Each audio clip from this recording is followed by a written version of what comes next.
Woo! Good morning, good afternoon, good evening. Hi, Zoe. Hi, everyone. How's everyone doing? Welcome back to the Great Ace Attorney Chronicles, technically the Great Ace Attorney 2 Resolve.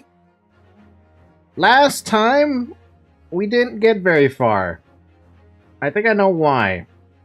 I'm not going to will it into existence, but let's just continue onward, man. We got to continue onward. We're still on case 1 of the second game. But let's see if I can remember anything, because I don't. I don't remember a damn thing right now. Oh, we got through the first trial phase. Okay. 13th August, 10:41 a.m. Supreme Court Adjudicator, Defendant's Antechamber. 3. Hi, Bomb. I'm so sorry, Susato. I should have told you about the toxin. Hey. Thanks for not telling me about the toxin. Now I remember. It was the lady who supposedly stole the toxin, and we're trying to figure out who killed her. But it wasn't Ray. You have a strong sense of responsibility, I know. That's why you decided to shoulder the burden alone. No, that's not it at all. I was scared of my failure coming to light, that's all. So I hope to retrieve the substance from the Englishwoman before anyone found out. But did you know where it was? Before the trial started, do you remember what you said, Susato?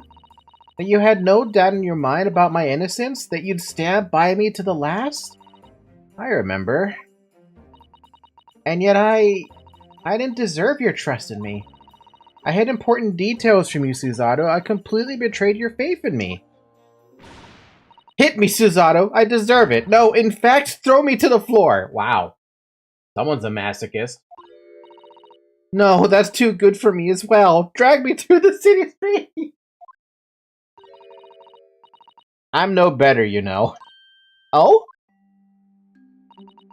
Even though in my heart I knew you'd pull the knife blade from Miss Brett's back, there was just a brief moment when, in my mind, I doubted you. Susato! I'm sorry. After I stood here and promised you that I'd stand by you and always be on your side, I betrayed your faith in me too. And as such, I failed you as a lawyer. Oh, no. I think this situation has taught both of you a valuable lesson. Placing your unbridled faith in another is no easy task. Yes, Father, that fact has certainly struck home. I'm about to sneeze. I've been fighting off a cold for, like, the past few days. I've been popping Zicam left and right, though, in order to stave it off as much as I can.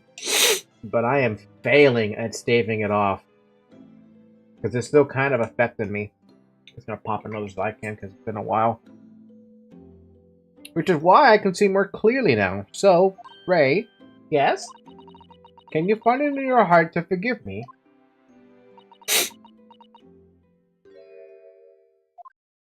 Tears! Oh, Susato.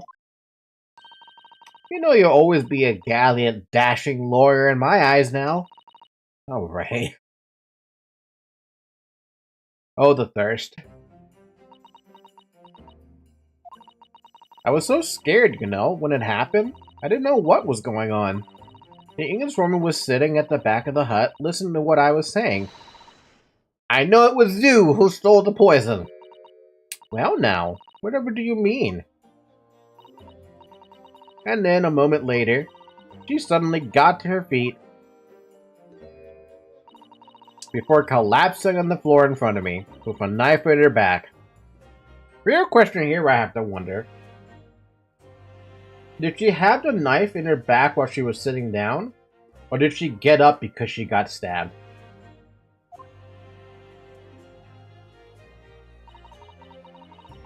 It all happened right before my eyes. And you were the only people in the hut at the time? That's right, just Miss Brett and myself. There was no one else. So I don't understand how she could possibly have been stabbed like that. A great mystery indeed.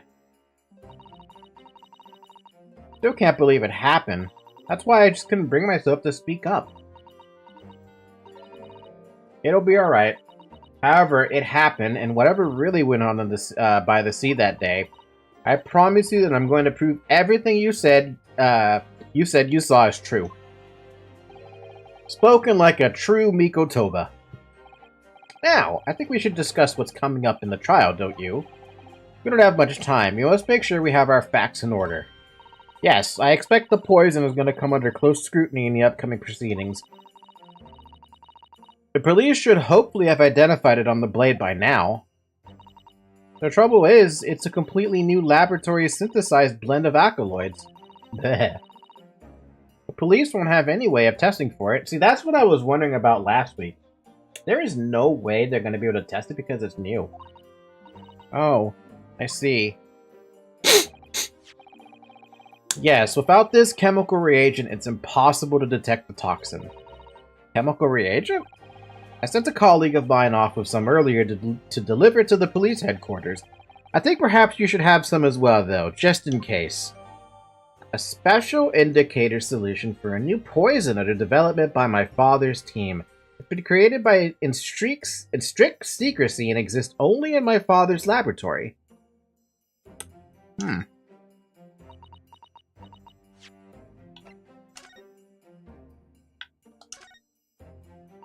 The label appears to be written in a foreign language that I don't know. I can't even read it. It's German. What? Nemi! Since your knowledge of English is going to be a little help here, I'm afraid. Couldn't you just have written medicine on it in Japanese, then we'd all be able to read it?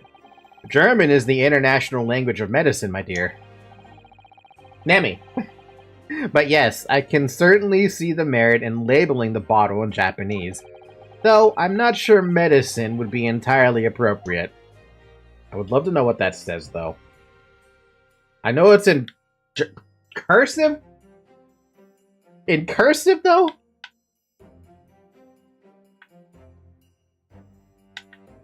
There's not much to examine on the bottle, but okay. Hold on, I gotta blow my nose. Seriously, I am... My ability to breathe... Not breathe. My ability to nose is dying.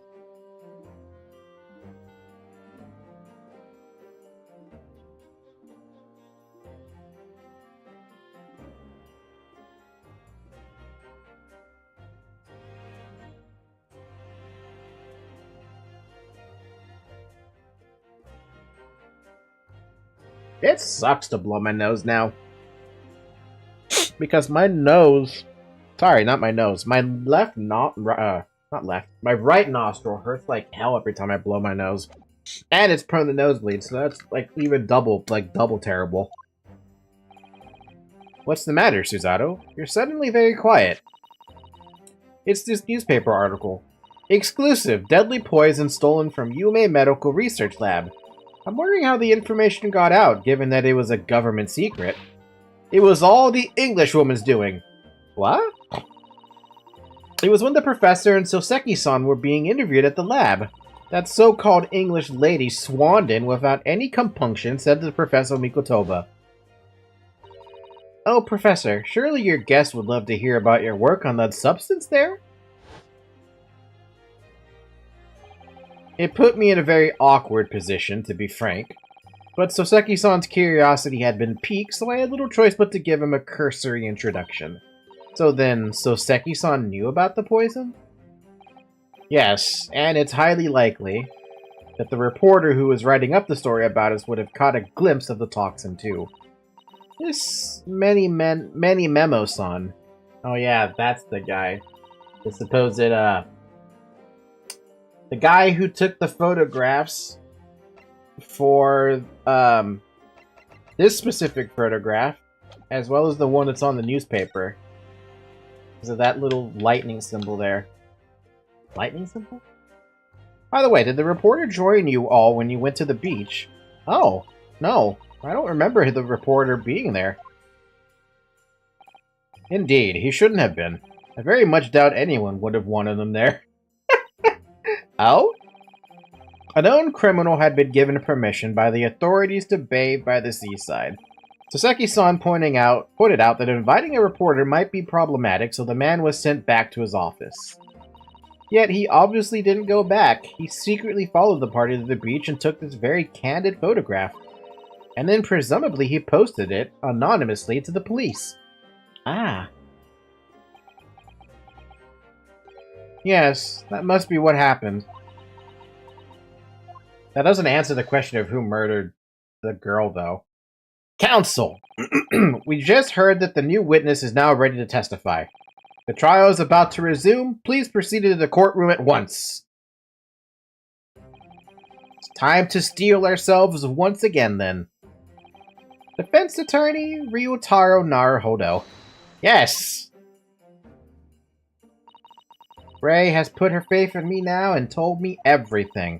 So I can't let her down. Have to prove what she's telling the court is true. Have to prove what really happened that day. Can we, though?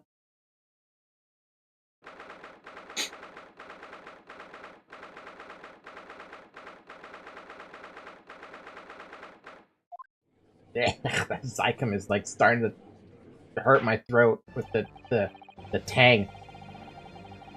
I hereby call this court to order as we reconvene to continue the trial of Rei Membami. Prosecutor Achi, have you summoned the new witness? Before I address that question, Your Excellency, I have some very important news to share. Oh? What news? And why does he look so happy about it? During the recess, with the collaboration of Professor Mikotoba's lab at Yume University, the police re-examined the knife that was used to end Miss Giselle Brett's life. Excellent. I admire your rapid handling of the matter. Oh, too kind, Your Excellency, too kind. I was merely carrying out your instructions, of course. I had the reagent delivered to the police headquarters by rickshaw, so it would be there in good time. But judging by the man's swagger, I fear What? The man's swagger? I fear we might need to brace ourselves for the inevitable. And, Counsel, what were the results?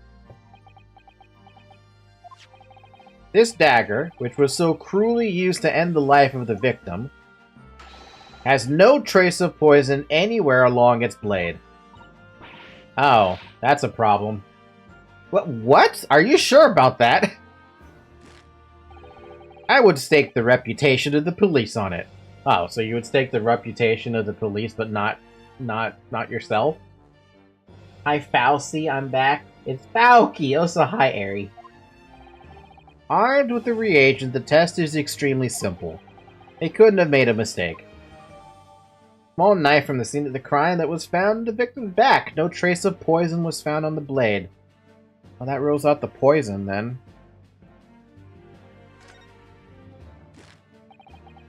In short, the accused's feeble excuse earlier... Let me see that blade. It's just a simple fucking blade. There's nothing on it. Not me misspelling your name. Fallacy! It's a fallacy. It's a phallicy. Phallicy?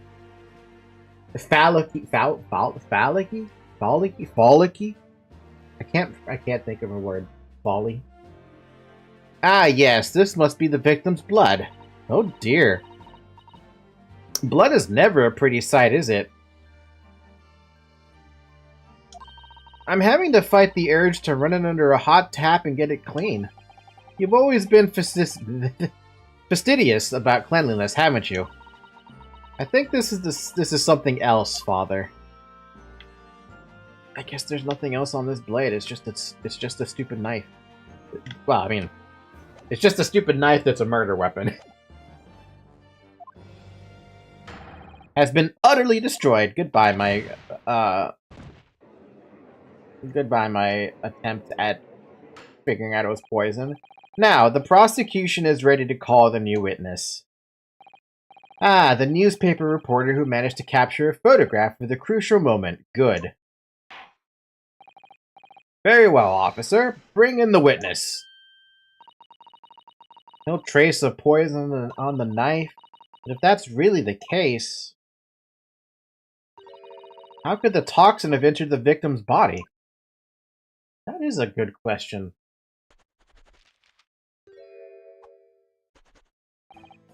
Witness, please state your name and occupation for the court. Wright on Many Memo of the Shoyu News. I'm what the people like to call a journo. What's a journo, Father? Do you know? It's simply a contraction of journalist.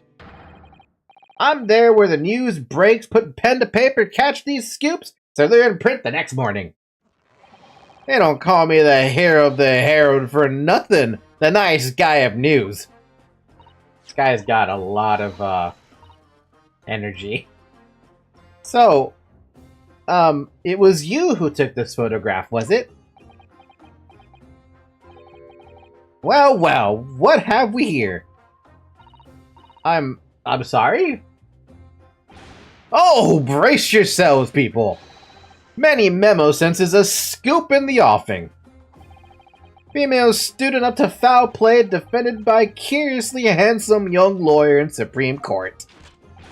The readers will lap this up was set at above folded 72 point in a 5-leg format for the morning edition. He also speaks fast. He's got energy and speaks fast. Both of which I don't have very much of. Well, it's slowly deteriorating on me because I'm running out of energy from trying to fight a cold off. Huh? Right then. Let's start with your name. Oh, it's Ryutaro Naruhodo. Next, what made you want to become a lawyer? I wanted to reform our country's legal system, I suppose. Ryotaro has suddenly become very ambitious, I see. I just borrowed Kazuma-sama's dream for a while. By the way, my name is Takitsuchi Achi. That's Takisuchi. Okay. Takisuchi Achi. Auchi. The so-called Dark Horse of the Supreme Court. My objections strike fear into every defense lawyer's heart.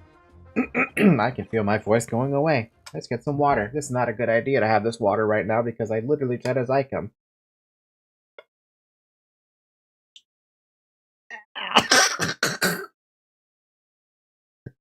It's so disgusting. Keep drinking water then. Drown out the taste of terrible Zycam with more water.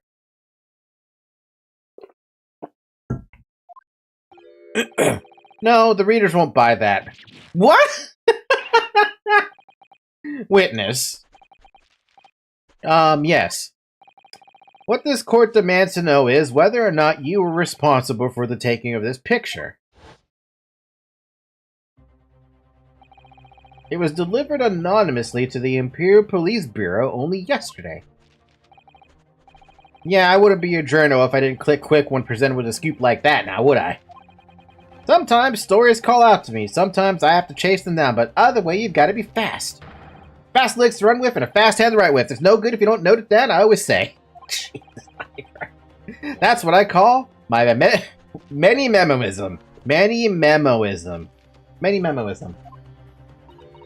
Many memoism? Ah, yes, I remember your face. We met that day when you were interviewing myself and Soseki-san. Yes, right, that was me. Many memo again. But you were supposed to be going back to the Shoyu news offices after our meeting. But the scoop is, I did it! Because the Englishwoman's words had piqued my journalistic interest. Miss Brett's words? A criminal left to do as she pleases just because she happens to be a British citizen? It's horse dung! This country's judiciary is rotten to the core. The Supreme Court's rulings aren't worth the paper they're written on. The police are just imperial pawns. I love this guy already. I hope he's not the murderer. Stay your tongue, young man. There are complex political issues at play. Huh. Well, anyway, I quickly jotted down those words she said in my memo pad. The fact I said that without breaking or getting stuck in a tongue twister.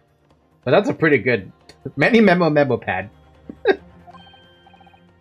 Are you ready? I'll read it out. It's all here. Right, here goes. I should like to go with everyone to see your country's coast. A serious criminal going on some junket? The people need to know about this. That's why I decided to sneak after them. To get the woman's story so I can hammer her in the press. Do you mean to say that you did indeed witness it firsthand? The grim scene portrayed in this photograph? Oh yes, I saw it with my own very journal eyes. From start to finish, through the viewfinder of my trusty camera. Damn, man. I love this guy. He's so good. He's so animated. Thank you, many memo-san. You will now give a formal testimony before the court. You will state exactly what it is that you witnessed of the events surrounding Miss Brett's death. Alright, let's see what he's got. What do we got to pick apart? Will we have to pick apart anything? The camera never lies. Beach Hut was made of shoddy old reed screens, so there were plenty of gaps I could see inside through. The Englishwoman was sitting on a stool when the student came in and started arguing with her. Seconds later, the girl pulled out a knife, throwing the Englishwoman to the floor as she stabbed her in the back. My smoldering journo spirit burst into flames. Quick as a flash, I whipped out my camera, ready to click. I pulled apart the rough weave of one of the screens and poked the lens through for the perfect shot. Man, that's some very strong testimony. But read screens, you say? Right. You can see them clearly enough in that great shot I snapped. The hut walls were just screens made of coarsely woven reeds. Yes, it allows the breeze to pass through and bring some relief from the summer heat. And it was a breeze for me to poke my camera through and see the whole thing hotting up. Ignoring for the time being the appalling invasion of privacy involved, did you witness everything that happened from the moment the defendant entered the hut? Oh yes, I saw it! I saw the whole thing from start to finish. And you say you took the photograph through a gap in one of the screens? Luckily for me, they were pretty shoddily woven. I pulled the reeds apart and thrust the lens of my camera through the gap. Would I get away with it, or would I be seen? It was a gamble of a lifetime. A tenacity of purpose that's considered admirable in a journalist, I suppose. Run a risk one day, run a scoop the next. That's many memoism in a nutshell. At last, it would appear we have a genuine witness to this wicked crime. The evidence and testimony are extremely compelling. I believe we may be close to a verdict. No! Wonderful news, Your Excellency! Wonderful! Nevertheless, it cannot be denied that his testimony begs one very large question. What question? Exclusive news, a startling photograph, all the makings of an exceptional story for the reporter. Why, then, was the story never published? Oh, that's right. It seems clear to me that there are circumstances at play here that are yet to be understood. Ha! More pathetic excuses. Very well then, Counsel. Proceed with your cross-examination. Yes, Your Excellency. There's more to this reporter than meets the eye. He's keeping something about this case very close to his chest. Literally. And it's not his camera. Alright. What, I wonder what we're gonna get out of this. Oh, I got all my lives back, too. I had 2, I think, last week. Hold it. What made you want to see what was happening inside the beach hut in the first place? Call it adrenal instinct. Can you think of a better reason? Oh, I don't know. Perhaps because as well as being a proven criminal, the person inside was a young woman. Wow. Susato, you're going right for the jugular with that call out. Ah, I see where you're going with this. Brace yourselves, people. He's painting the Giorno as a voyeur. It's hardly slander, sir. You had a camera and you were taking pictures without the woman's knowledge. Nope. You've got it all wrong, little student boy. Sorry. To my mind, all that was inside that hut was a scoop. Nothing more, nothing less. Scoop knows no gender. Man or woman, it's all news. That's not even memoism. That's just basic journalism. If only the courtroom was as indiscriminate. Right, so if that's all buttoned up, can we move on? Fennec has been summoned. Demi. What does that say? That's a hi, Nemi. It's supposed to be German, but it's in cursive. I can't zoom in. The best I can do is like make the video, the capture bigger, but that's about it.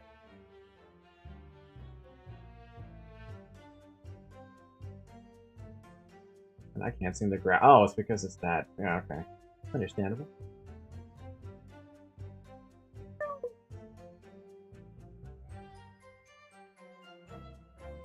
Does that help? Does that help?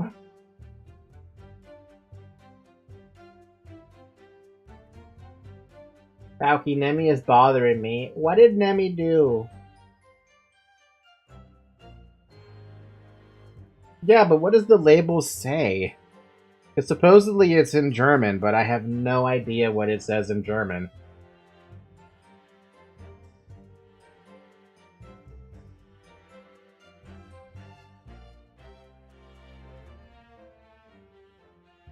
Ron? Name? You want the thing for the cameo? You can't have it.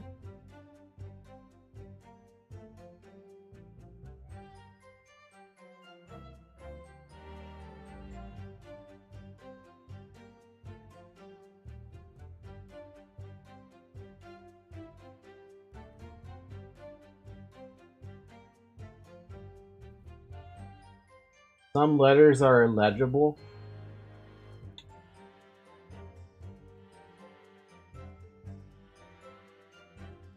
Unreadable. Well, I've never even knew it was possible for German to have, I didn't even know it was possible for German to have cursive, but yeah, fair enough.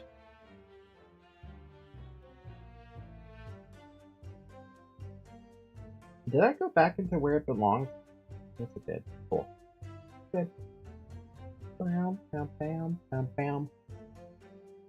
Germans love Are you kidding? That's a thing? Really? But this is a cursive from before my time. To be fair, this game does take place in like the late 1800s. So, yeah, it's before all of our times. I don't even know if my soul is that old. Tell the court then, witness, what sight before your eyes when you looked inside the hut? A sight that vindicated my journal instinct, that's what. Then I pulled back the reeds. I could see it as clear as day.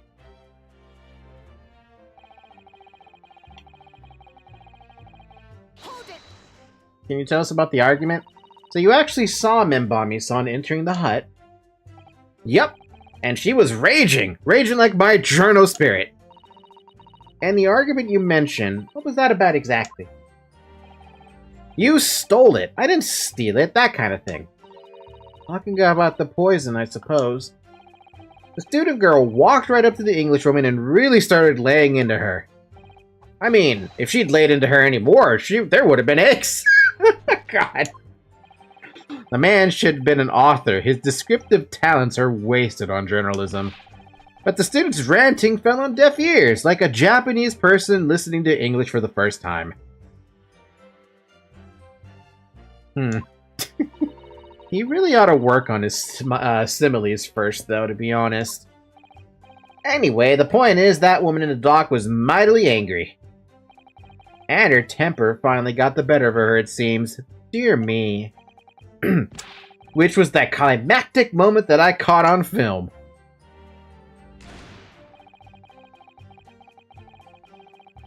Throwing the Englishwoman to the floor. If she actually did throw Miss Brett onto the floor, wouldn't there have been injuries on the autopsy report to show that? Do you swear before this court you actually saw the precise moment when the stabbing took place? Ha! The precise moment? I didn't just see that. I saw the whole hellish scene play out, from start to finish. I have here a simple plan of the beach hut. Perhaps you could use it to explain to the court exactly what you witnessed. Right you are. It's all here in my memo pad. When I first peered into the hut, I'm sure that Englishwoman was on this stool at the back of the hut here. Yes, the accused's own testimony confirmed that. She just sat at the back of the hut, smiling sweetly, is what I have noted down. It's my turn to testify now. Try not to interrupt. Ugh. Then, the next moment, as I was watching, the evil student girl into the hut. After a while, the pair of them ended up in the middle of the hut, arguing furiously. Huh? The Englishwoman went for the student, but the girl dodged out of the way. Huh?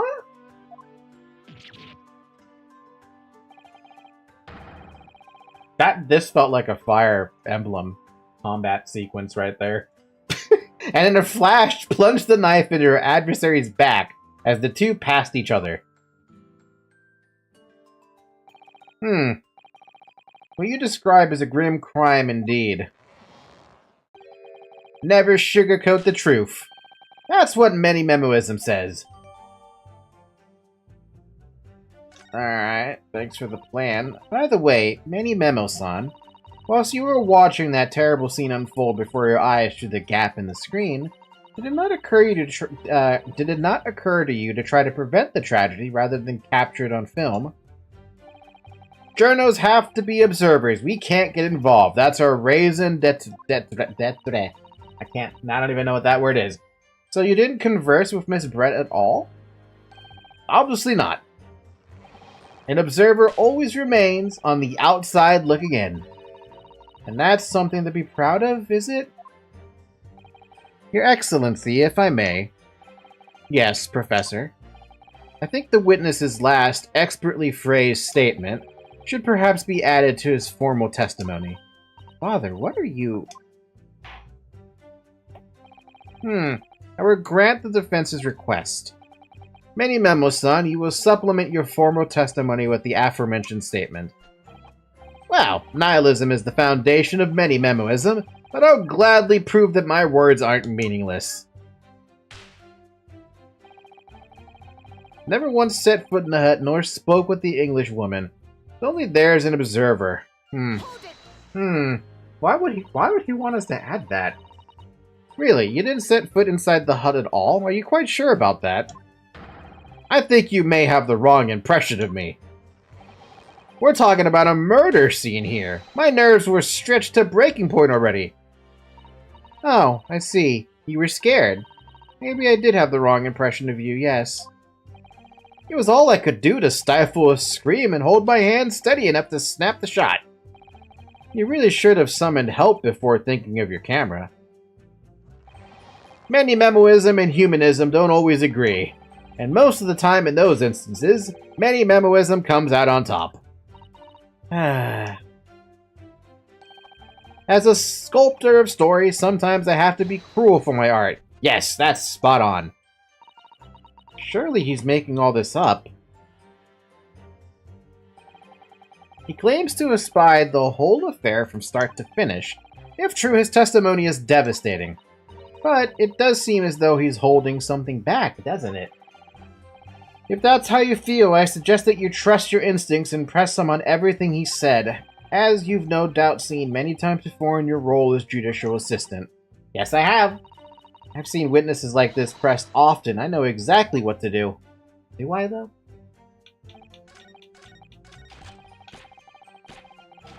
My smoldering journal spirit burst into flames. Quick as a flash, I whipped out my camera ready to click. Did I skip a couple of things? The court is fully aware of your desire to capture the incident on film, I'm sure. But why, then, did you choose to post the photograph anonymously to the police?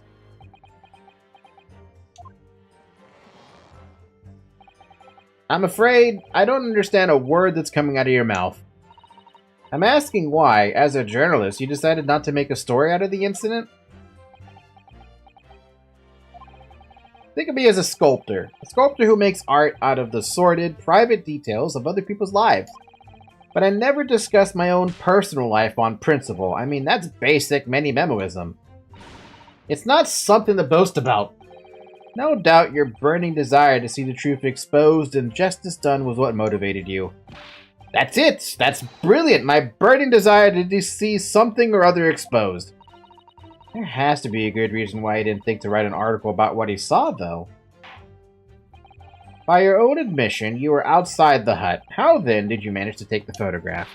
Ah, yes, that. I'm glad you asked. Goes back to the testimony, then. Yeah, it did skip some of the dialogue for the pressing. But the two women inside didn't notice? Ha! Obviously not. If they had, where would I be right now? In jail, that's where. Which you'd think would make you reflect on what you were doing. Ghost voice saying my name is music in my ears. And here she goes again with the puns. Either way, for those of you unaware who are not in the Discord server for either Nemi or myself, I got Nemi a gift through Cameo. It was a very special gift for her. For me, it was a good excuse to get a gift for her.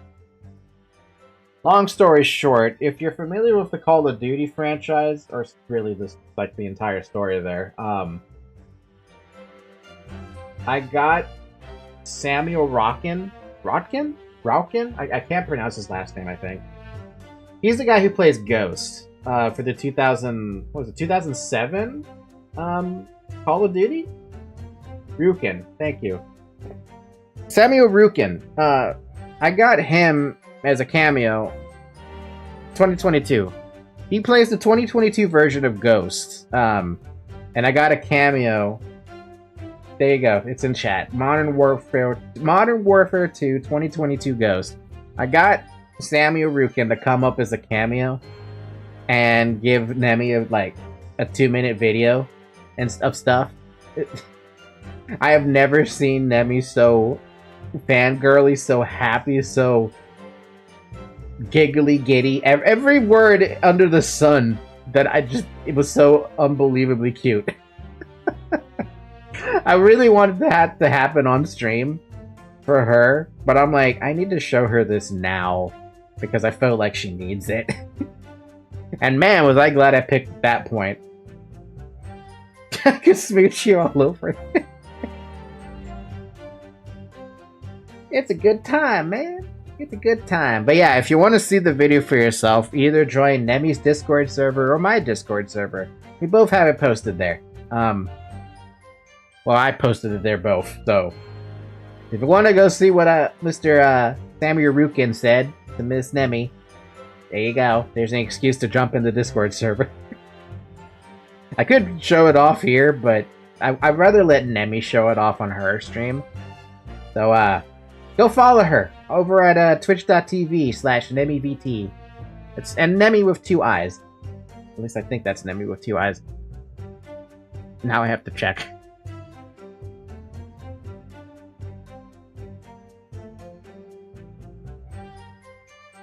Yeah, there it is. I was right.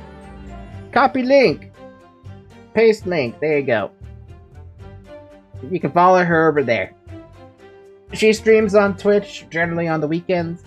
European time specifically. So, yeah, she's cute. I cause chaos and bully Falky lovingly. Yep, pretty much. But yeah, look forward to one of her next streams. Hopefully it's soon, where she can show off that video very soon. No, a journo's job is to collect little snippets of life as unobtrusively as possible. Leave nothing but footprints, take nothing but photos. Yes, that's spot on. Did he just make that up? The point is, the witness risked life and limb to obtain this photograph. And this photograph reveals the whole truth. There is nothing more to be said.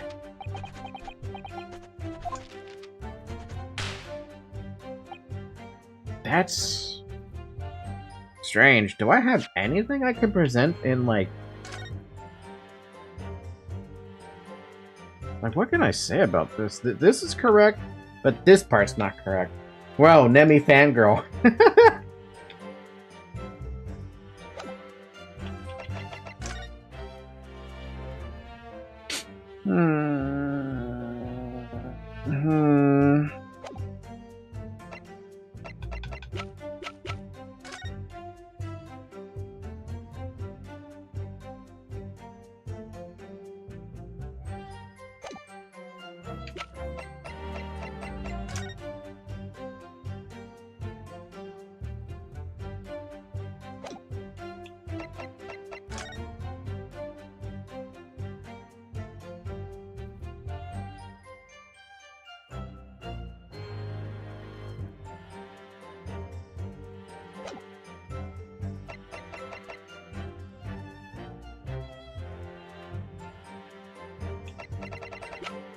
Wow, I actually have no fucking idea what the answer for this one. The beach hut was made of shoddy old reed screens, so there were plenty of gaps I could see inside through. The English woman was sitting on a stool when the student girl came in and started arguing with her. Seconds later, the girl pulled out a knife, throwing the English woman to the floor as she stabbed her in the back. The smoldering journal spirit burst into flames quick as a flash and whipped up my camera ready to click, pulled about the rough weave of one of the screens and poked the lens through for a perfect shot. Never once set foot in the hut, nor spoke with the Englishwoman. I was only there as an observer.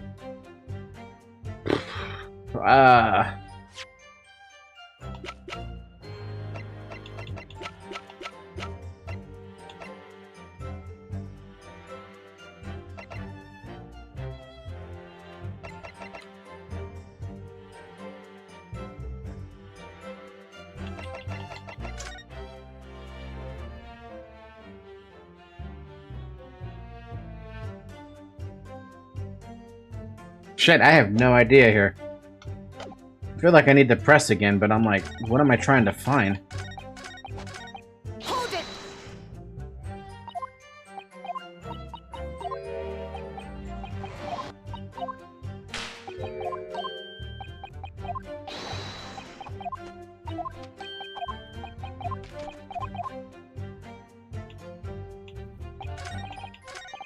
Hold it.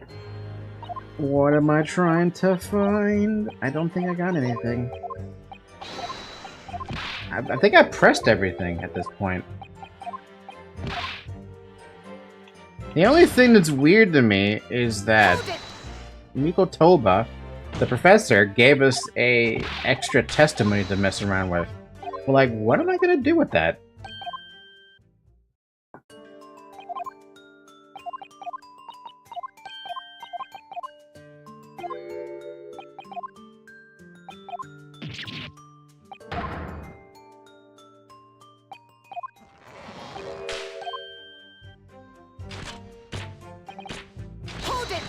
Bum bum bum bum bum ba down.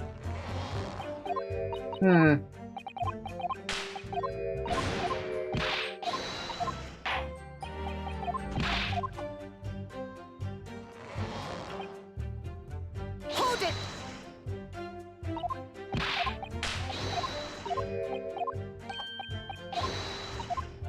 I think this almost feels too rock solid, except for like this one.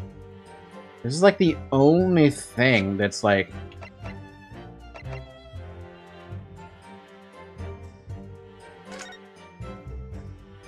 Following a lecture, Yume by Soseki Natsumi, on 11th of August, it came to light that a very disturbing incident took place. Deadly poison was stolen. Even the smallest amount, okay. Current methods cannot detect it, okay. Onset of symptoms, okay. That doesn't help.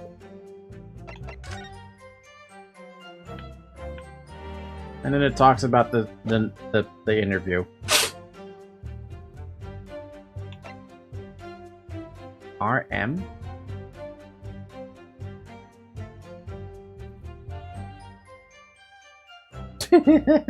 That's a lot of different hearts, dude. Damn. RM. Hold on, wait a minute. What's this guy's name again?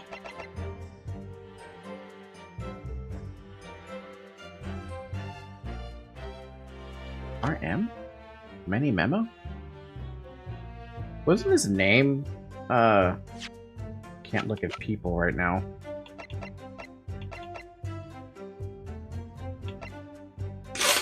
That might be his pen. Also, I don't remember his first name, though.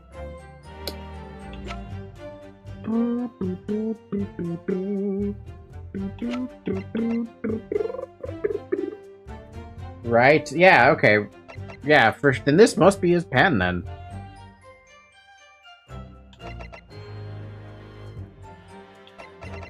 I know, I feel like I can't use any evidence right now.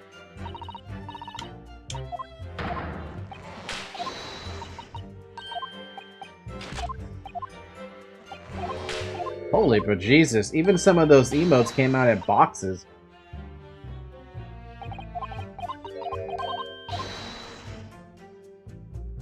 Nope, it's gonna make me use evidence, but for what?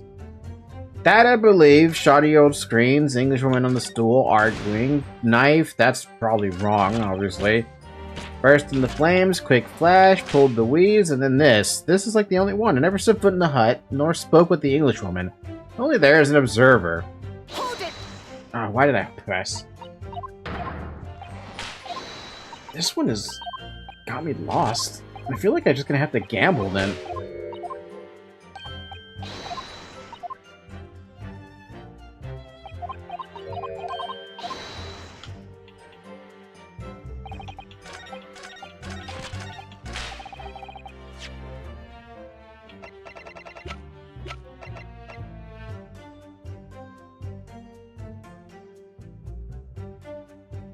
If the father knew nothing about it, then only Miss Brett would know about it, right? Can I read anything about this at all? No, nothing? I'm just gonna have to just present this? Objection! No, I guess that's not it then. Okay. Is that so, Counsel? Then perhaps you'd care to explain to the court precisely how? Well, how? Definitely? The contradiction lies in your apparent eagerness to prevent an empty argument, I feel.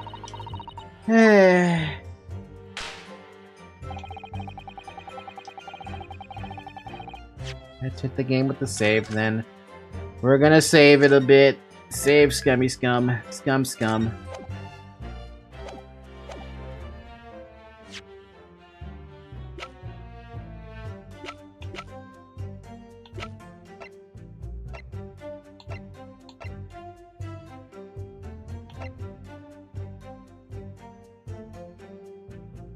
Objection! Nope. At this point, I'm just gonna throw fucking, evidence at the fucking wall until something sticks. I don't know what's gonna stick or not. Nothing feels like it makes sense.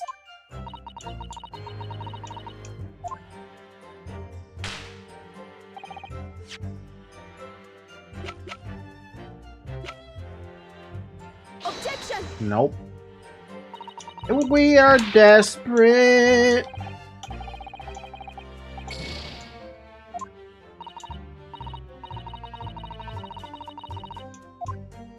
No, my calmness is gone, girl.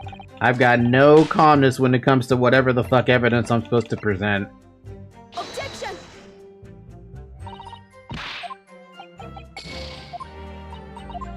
Well, I'm about to get a game over right here, right now. Because I have no fucking clue.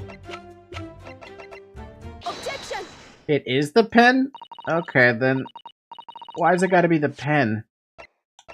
I'm not gonna continue on with just one life. That's ridiculous.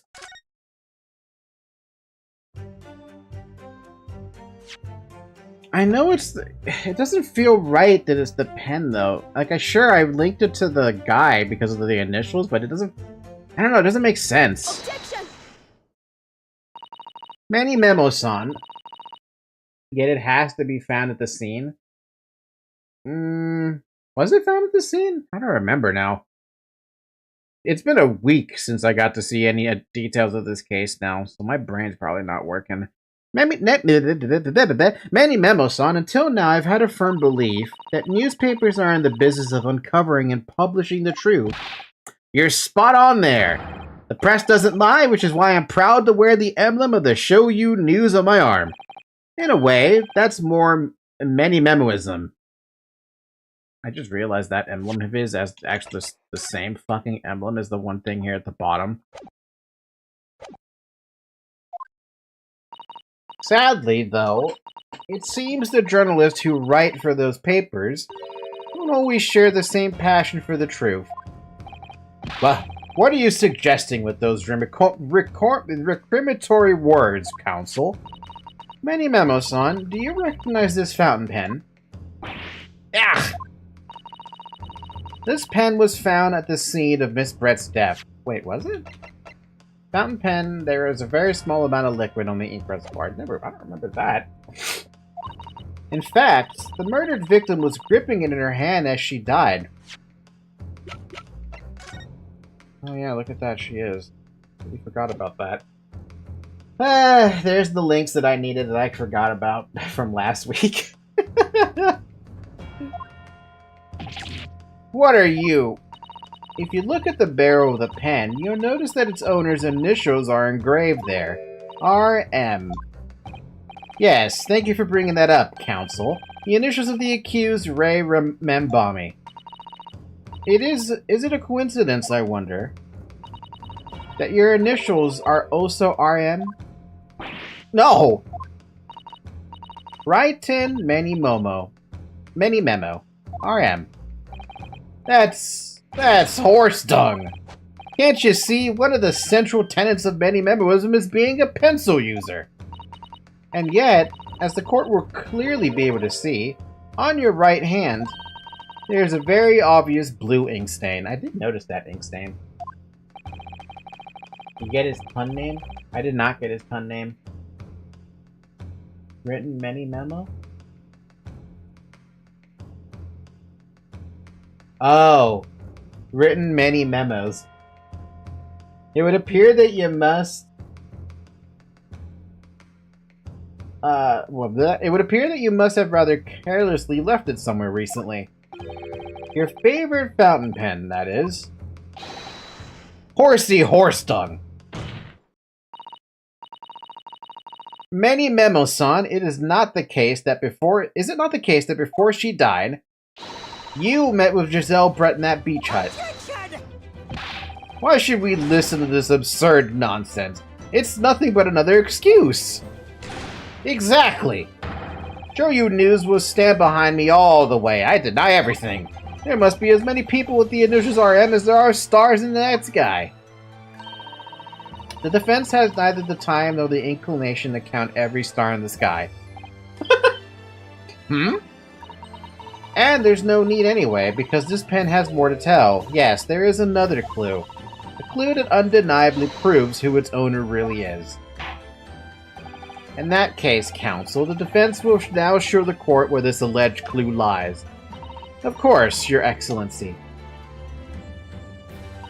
The clue on this fountain pen that clearly reveals its owner identity is... the logo. Got it! As well as the initials, there is also an emblem on this fountain pen. The emblem that you will, of course, recognize, Manny Memo-san. Goodness me! It's the emblem of the Shoyu News! In other words, the owner of this pen is an employee of the Shoyu News, whose initials are RM. Some of the stars in the night sky don't seem so numerous, do they? Well, Manny Memo-san, how do you respond? No! No!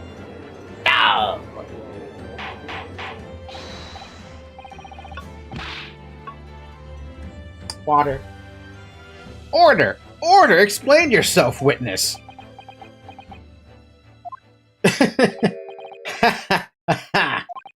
So, this is how the mighty Supreme Court works, is it? Using coercive tactics to have well-meaning citizens reveal harmless secrets. I've used nothing but honest tactics.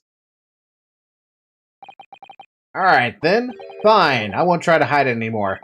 Yes, not long before that grim tragedy unfolded, I, a Shoyu News reporter on behalf of the public, conducted an interview with the Englishwoman. An interview? You never mentioned this before. When exactly was this? As I said, it was before that evil little student girl showed her face in the hut.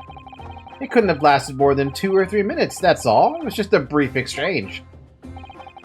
But it came to nothing, as we many memoists say, the people don't pay their dues for unworthy news. That is not a many memoism. However insignificant you deem it to be, this court cannot overlook the meeting between yourself and the victim. You will now testify under oath about the precise nature of this meeting and what transpired. Got it. Yes, alright, but on one condition. Condition? Is he allowed to do that? In all good conscience, I couldn't speak out alone about this. You need to call back the earlier witness, Soseki Natsumi-san. Huh? I'm sorry, what? Soseki-san? Oh, yes, according to my notes here, that man has a secret of his own, and brace yourselves. Because it's not a harmless one, it's big. What? What? What is this man doing? It's like if he's going down, I'm taking everyone else with me. Many memoism states that one man's secret is every other man's front page story. Very well, I will grant the witness's request in this instance. Why? Officer, summon the earlier witness back to the stand. Soseki-san hiding something?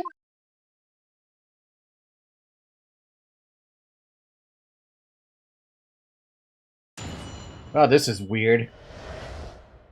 The witness's secrets. I asked the Englishwoman for an interview, but she declined, so I left the hut without making a fuss. Then, watching secretly from outside, I saw the woman being stabbed and the other witnesses come running. The detective realized that the victim still had a pulse, so he ran off to fetch help. That's when this writer man here asked the woman a very significant question. But he didn't say anything about that in his testimony, which is why many memoism demands I reveal it now. And he didn't reveal it in the testimony.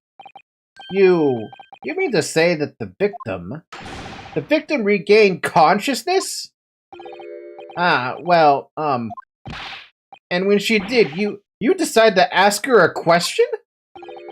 That's, true. Yes. What? He did, and that's not all. The woman gave him a very definite answer. An answer that incriminates the accused. This is preposterous! Why am I only hearing about this now? Why didn't you mention this before, you yokel hack? It wasn't even a conversation! Yes, I did pose the withering English Rose a question, I don't deny it. But she could no longer speak, she was barely conscious even. What the fuck? So she wasn't instant dead? Counsel for the defense, I expect a thorough cross-examination to be conducted here. This court must and will know the truth. Absolutely, Your Excellency. The reporter is claiming that Miss Brett implicated Ray somehow? What on earth could have happened in that hut? The plot thickens.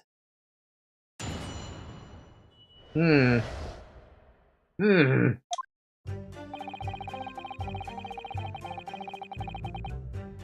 it! You asked her for an interview, you say? Well, of course I did. I wanted to ask her about the incident she was involved in at the end of the last year. About the case in which Mr. John H. Wilson lost his life? That's not the way I phrased it. Many memoism calls for straight talking. Why did you murder Dr. Wilson? Is how I put it to her. Yes, that sort of talking is as straight as a ruler. Ask every question as if you're asking for a menu in a restaurant, I say. It's the best way. A veteran at the paper taught me that.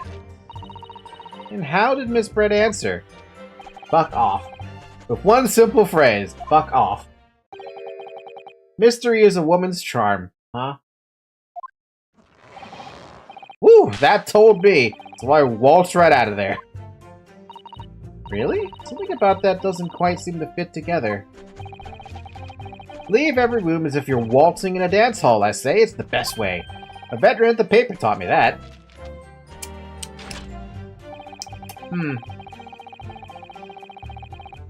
Hold it! Excuse me. That was very persistent of you, considering that Miss Brett had just turned you away. Persistence wins the prize. Many memoists will tell you that. I mean, let them think you've left, then just say, and just when they lower their guard, that's when you swoop in for the scoop. And the fruits of your labor are all too apparent in this telling photograph. Though I'm sure the young yokel student would rather not be reminded of this damning evidence. Actually, it's thanks to that photograph that we managed to identify this witness. And now that you've found me, I'll tell you whatever you want to know. I've got nothing to hide. I'm sure. Please, do go ahead, witness. The court is eager to hear what you have to say. Try to stop me. There's a story to tell here, and I'm going to tell it.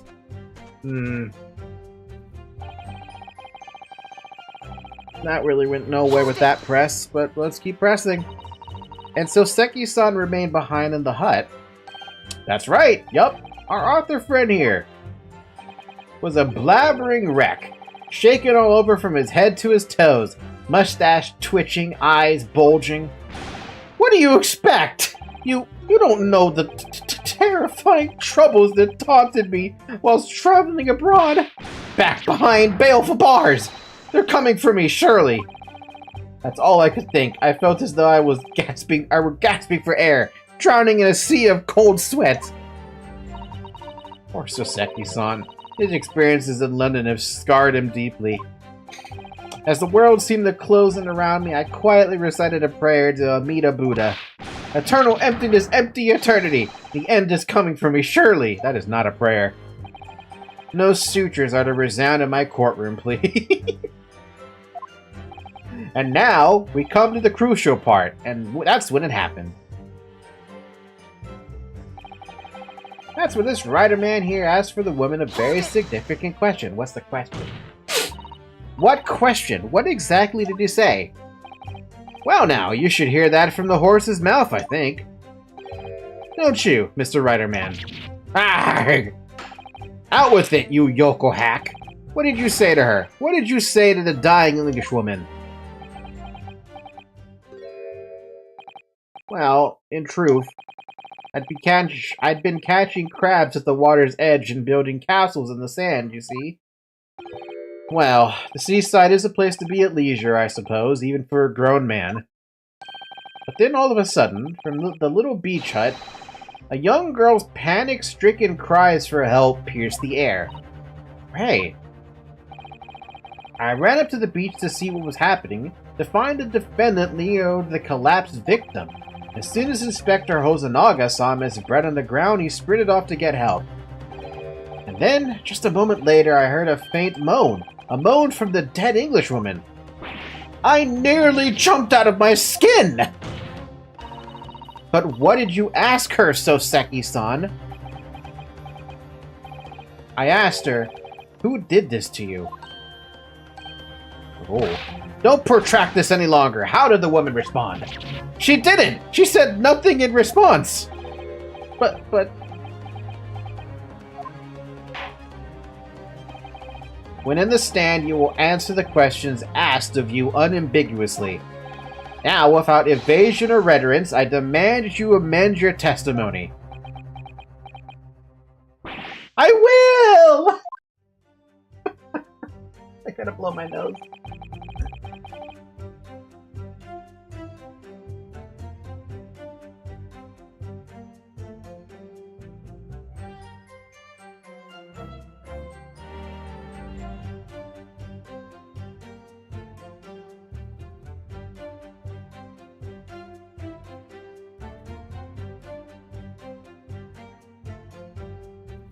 You know, even though Soseki-san asked who did it and she didn't respond, we're still back at square one.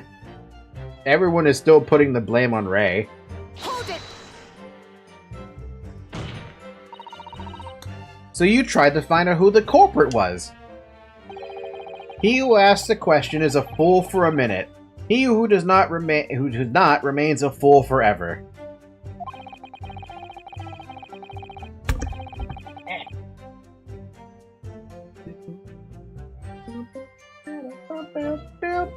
And having been labeled a criminal twice during my time in Great Britain, I was quick to make up my mind. Better to be a fool for a minute than remain a fool in prison forever. However, you've indicated that the victim failed to respond. Is that correct? I know why. I know why the Englishwoman said nothing. She was ignoring me because of my stupid mustache, because I'm Japanese.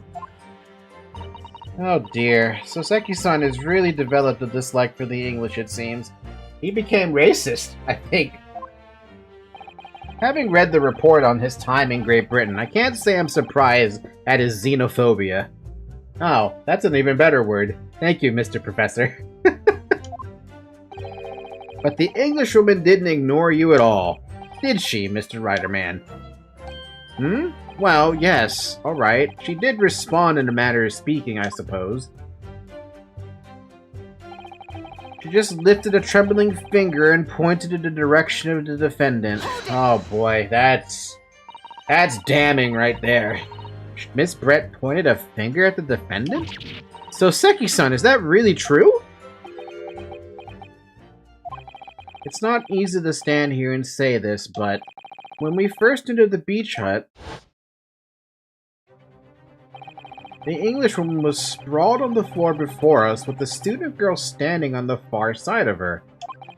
And when I asked who did this to you, fucking man. What?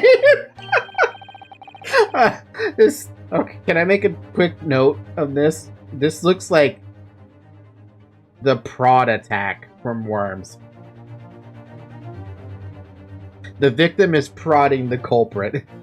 The Englishwoman summoned her last ounce of strength to point a trembling finger at the back of the hut, which was, can't be denied, in the direction of the student girl who stands accused today. However, that pointing could be something else.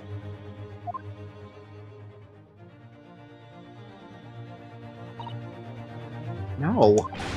So, Seki-san, why on earth did you neglect to mention this in your original testimony?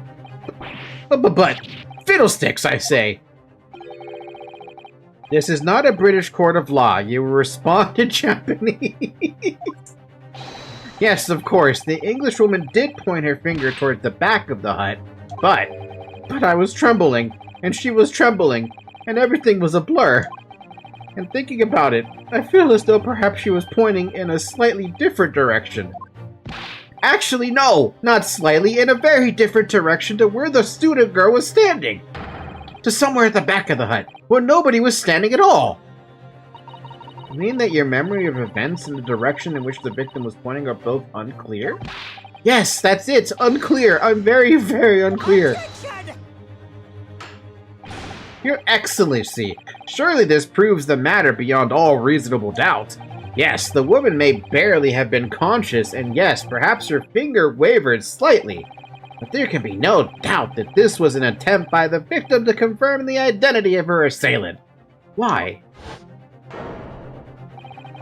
Because as the court can see, there is no other than the accused in the direction the victim was pointing. It is now abundantly clear that no one else besides the accused could have possibly have committed this crime. That's where it hurts. I am inclined to agree. And in the absence of any credible argument to the contrary, I believe we can now conclude this trial. No! No! I'm done. The headline's writing itself. Dashing lawyers' hopes dashed. 92 point across the whole page. Would do an extra edition. This is a serious blow, Susato. Unless we're able to identify the true culprit and substantiate our claim with evidence, the judge will give his ruling and the trial will be over. But that's impossible, Father. We don't even know how the crime was committed yet. Impossible though the task may seem, we have no choice. We must think back over everything we've learned thus far. Somewhere in those details, I'm confident we'll find the clue we need. Ray gave us her account of how events unfolded in the defendant's antechamber before the trial resumed. She told us what happened at the precise moment Miss Brett was killed. The Englishwoman was sitting at the back of the hut listening to what I was saying. And then, in a moment later, she suddenly got to her feet before collapsing on the floor in front of me, with a knife in her back. How could Miss Brett have been stabbed in the back in a beach hut that was empty but for herself and Ray? Somewhere amid all the information we've gathered so far, there must be an answer to that question. I think I do see something. I take it then that the defense has nothing further to add. So, the gallant yokel student's luck finally runs out. Can't say I'm surprised. In that case, I am ready to deliver my final verdict on this case. This is a crucial turning point now. If I can't establish what really happened, it's over. Where was the real culprit hiding, and how did he or she stab the victim? Taking a guess at this one. Objection!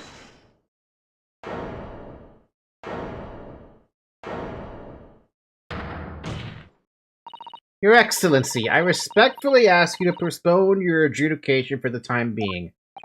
Oh, to what end, counsel? The defense would like to present the court with an alternative theory.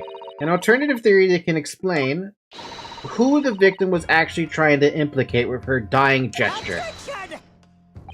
An alternative theory? Ha! None exists. Objection! There was someone else present at the scene. Who could have committed this crime? who could have committed this crime. What?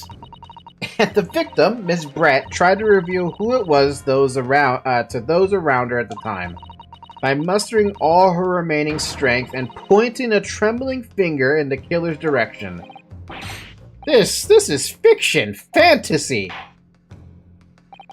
Very well, as you seem so sure of yourself, Counsel, I'm prepared to hear your alternative theory. So, young Ryotaro Naruhodo. Yes, Your Excellency. You will present your latest theory to the court by means of this plan. At the moment the victim was stabbed, where exactly you're proposing the culprit was concealed? Right straight behind her.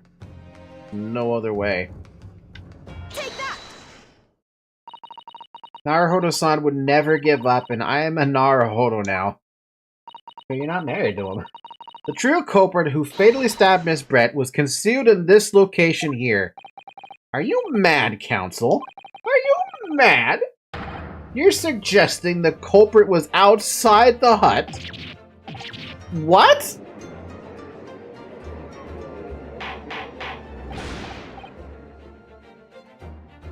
Oh, that music, though.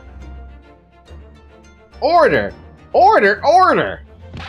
But student lawyer Naruhodo-san Esquire, that makes no sense at all. You've just pointed out the exact spot where I was hiding to get my scoop snap. But I didn't see any suspicious individuals loitering about, I can swear to that.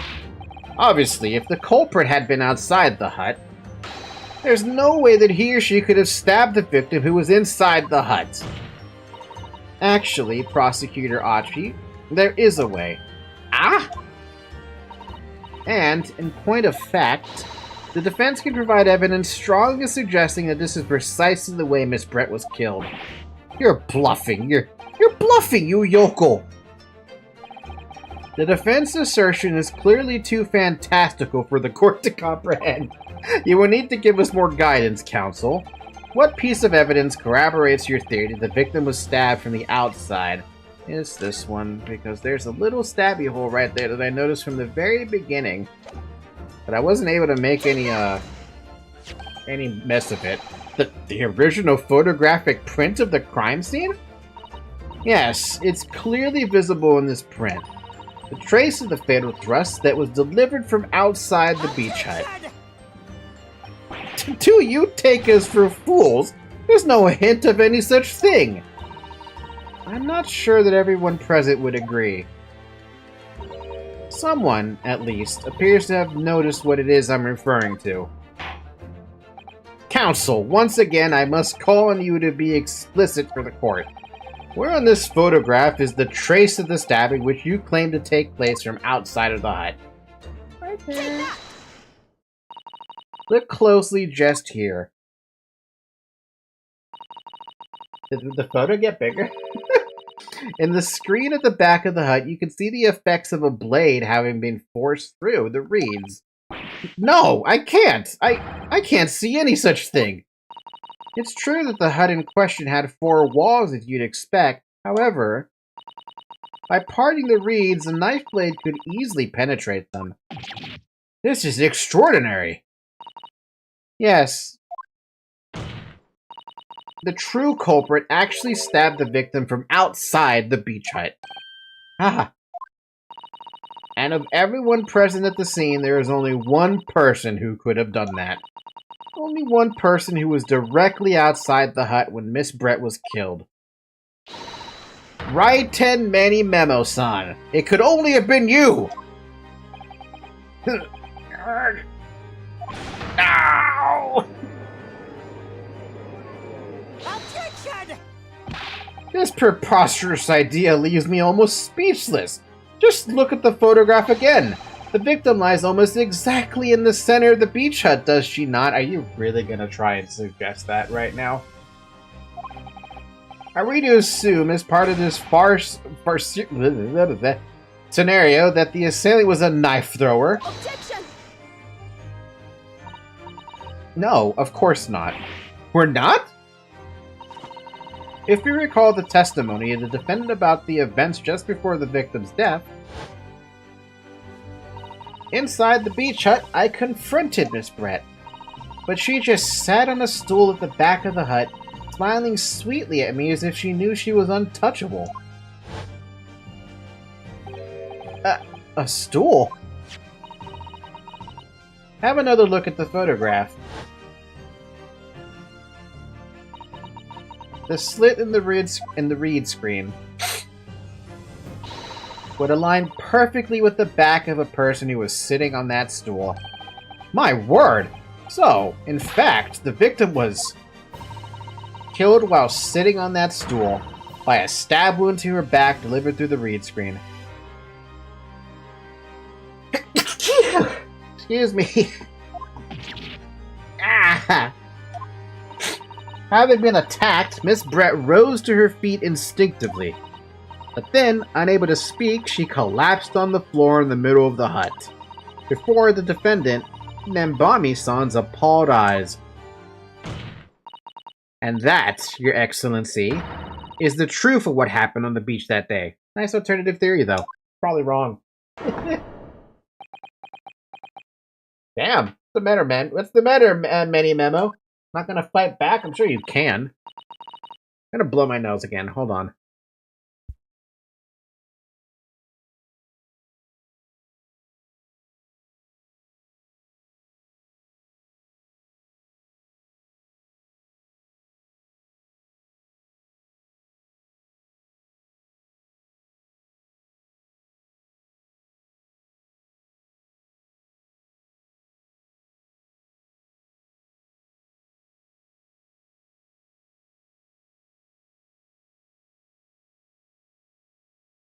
Man, this nose thing of mine sucks.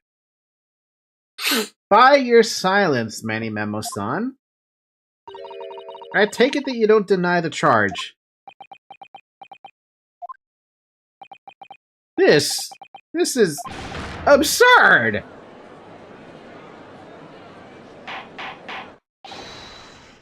That will do.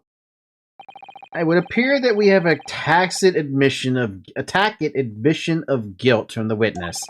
Accordingly, this court has successfully established the truth of this matter, which means that the defendant, Nembami-san, is innocent of the crime. That easy? Oh, thank goodness. No, it's not that easy. Finally made him cave. I must say, I've never been more proud. Oh, this can't be! The Achi-clan can't! What of my growth? My growth of hope? It wasn't all an apparition. I can't accept this. I won't. I see no reason for the continuance of this trial. I would therefore move to conclude proceedings by delivering... Fucking knew it.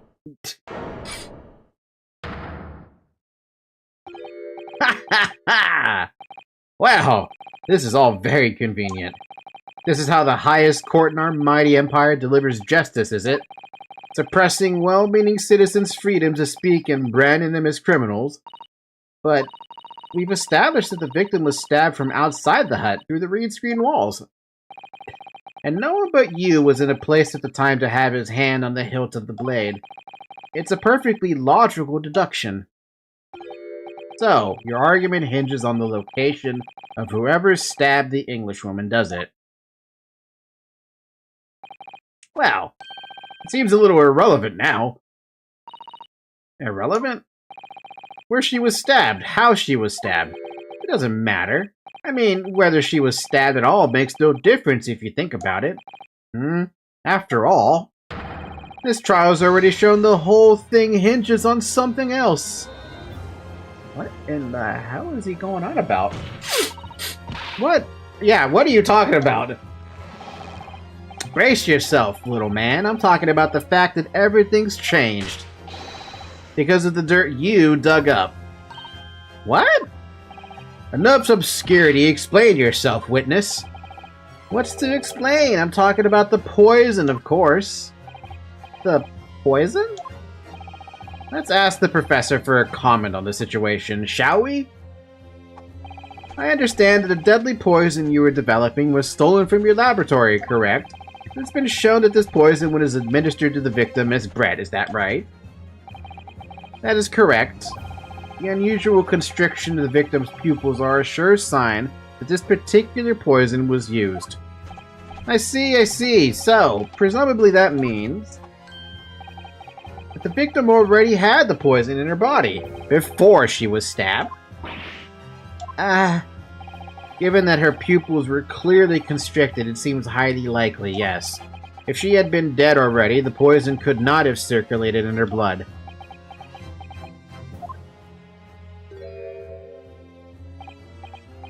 I don't know where you got your morale from, but how refreshing to hear the argument of a metropolitan mind. Precisely, it matters not a jot who stabbed whom in whose back, and with whose blade. Because, quite simply, the Englishwoman's life was taken not by the knife, but by the poison. But that can be explained by the poison being on the blade, it's not on the blade. I've forgotten already, have we, yokel? During these very proceedings, the lab of the professor at your side assisted in proving that the blade of the weapon used to attack the victim had no trace of poison on it whatsoever. Yep. So let me get this down. The facts, as skillfully established by the defense in this trial, turned out to be a headline making red herring. Is that about right?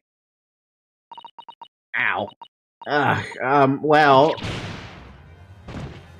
Blech. Order! But where does this leave us? How, in that case, did the poison enter the victim's body? There is an undeniably obvious answer to that. The lady must likely inebriated it. You mean she drank it? Imbibed it, sorry, not inebriated it. That's a different word. Have another look at the photograph here. As you can see, a bottle of carbonated water and a glass have been knocked onto the sandy floor of the beach hut. Poison could have been slipped into either. So somebody made Miss Brett drink it. Well, what do you know? Look at those dashing eyes. This will make a great front page shot. Hey, why the bewitching stare? After all, I'm the last person you should be looking at. It would make no sense at all that I poisoned the woman, would it? I mean, that's been established already. Hold it. Established? What are you talking about? Don't tell me you've forgotten. That's a little hard to believe, given the person who established it was you. Me? What on earth does he mean? Oh, let me capture those wide eyes. This is a prime press fodder, this is. It would seem that this trial is not destined to end yet after all. I hereby call upon the witness to give further testimony. That's great, that is. Let me get a shot of that magnificent beard, Your Excellency. You claim it to be impossible that you were the one responsible for administering the poison to the victim. You will explain to the court in your testimony the basis upon which you make such a claim. I'm a journo and a man. I've never tried to run or hide from anything in my life. And I'm not about to start now, because that's many memoism. For a brief moment, I thought I had illuminated the truth, but it slipped right back into obscurity again. Just where is this trial going to take us? It's kind of confusing. Because there's two questions I have stuck in my head. First off, how did Miss Brett have the pen? Second off, how did the pen administer the poison? That's the only way you can get the poison to her. Complete innocence. Oh wow, he's admitting to that. Oh yes, I stabbed the Englishwoman, and it's the very fact that proves I'm innocent. Because why would I have bothered to stab the woman if I'd already poisoned her? When I heard the student girl and that pompous English murderer arguing, it got my goat. The courts weren't going to punish Brett for what she did. Someone else would have to see justice done. Huh. That was a very short testimony. So, you admit it then?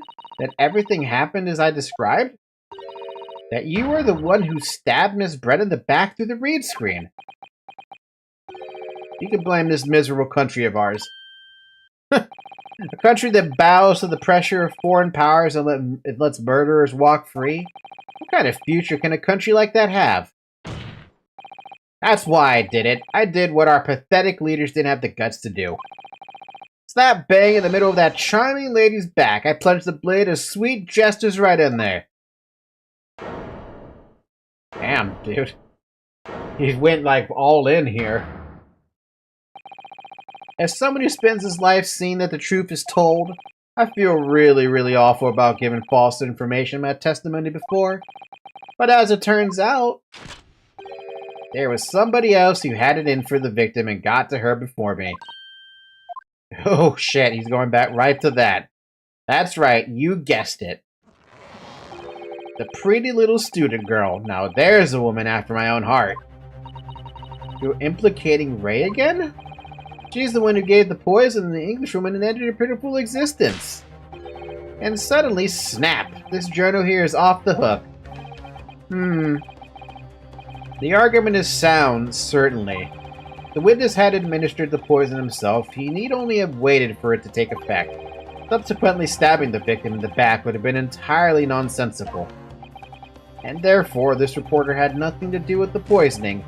Yes, it's all quite logical. That's right, it is. Logical and true. Glad you've seen the light. Justice at last. This is unbelievable. No, seriously, this is unbelievable. What the fuck? And after I'd made so much progress in proving his guilt, is he gonna get away with it now?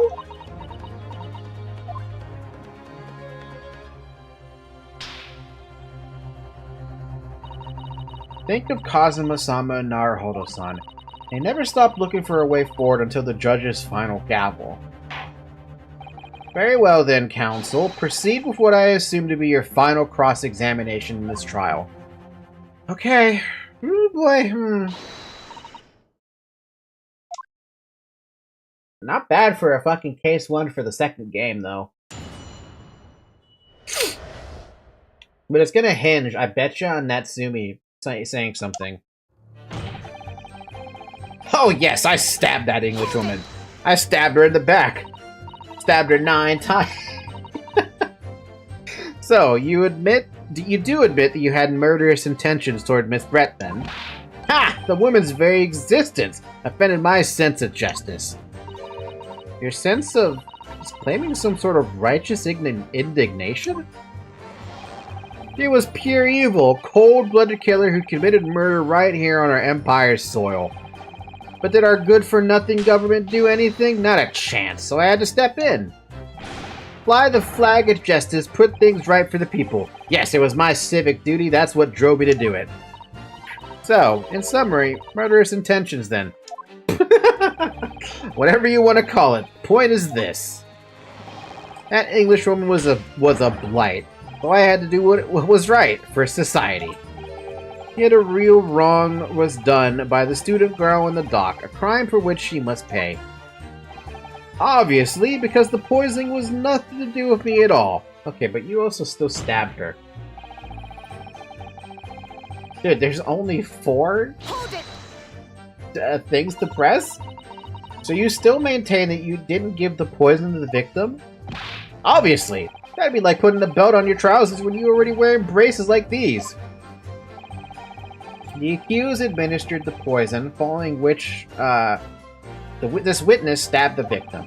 An unforgivable act, certainly, but not one of murder. The crime rests on the accused's shoulders. That is how the law works, you see, yokel. Who knows, you may even learn something here today. 2 consecutive attempts on her life in the space of minutes? What a day for the victim. Do something that evening when you've got it coming. That's how the law works, the law of reckoning. That's not the kind of law this court upholds. You will reiterate why you were compelled to stab the victim then, witness.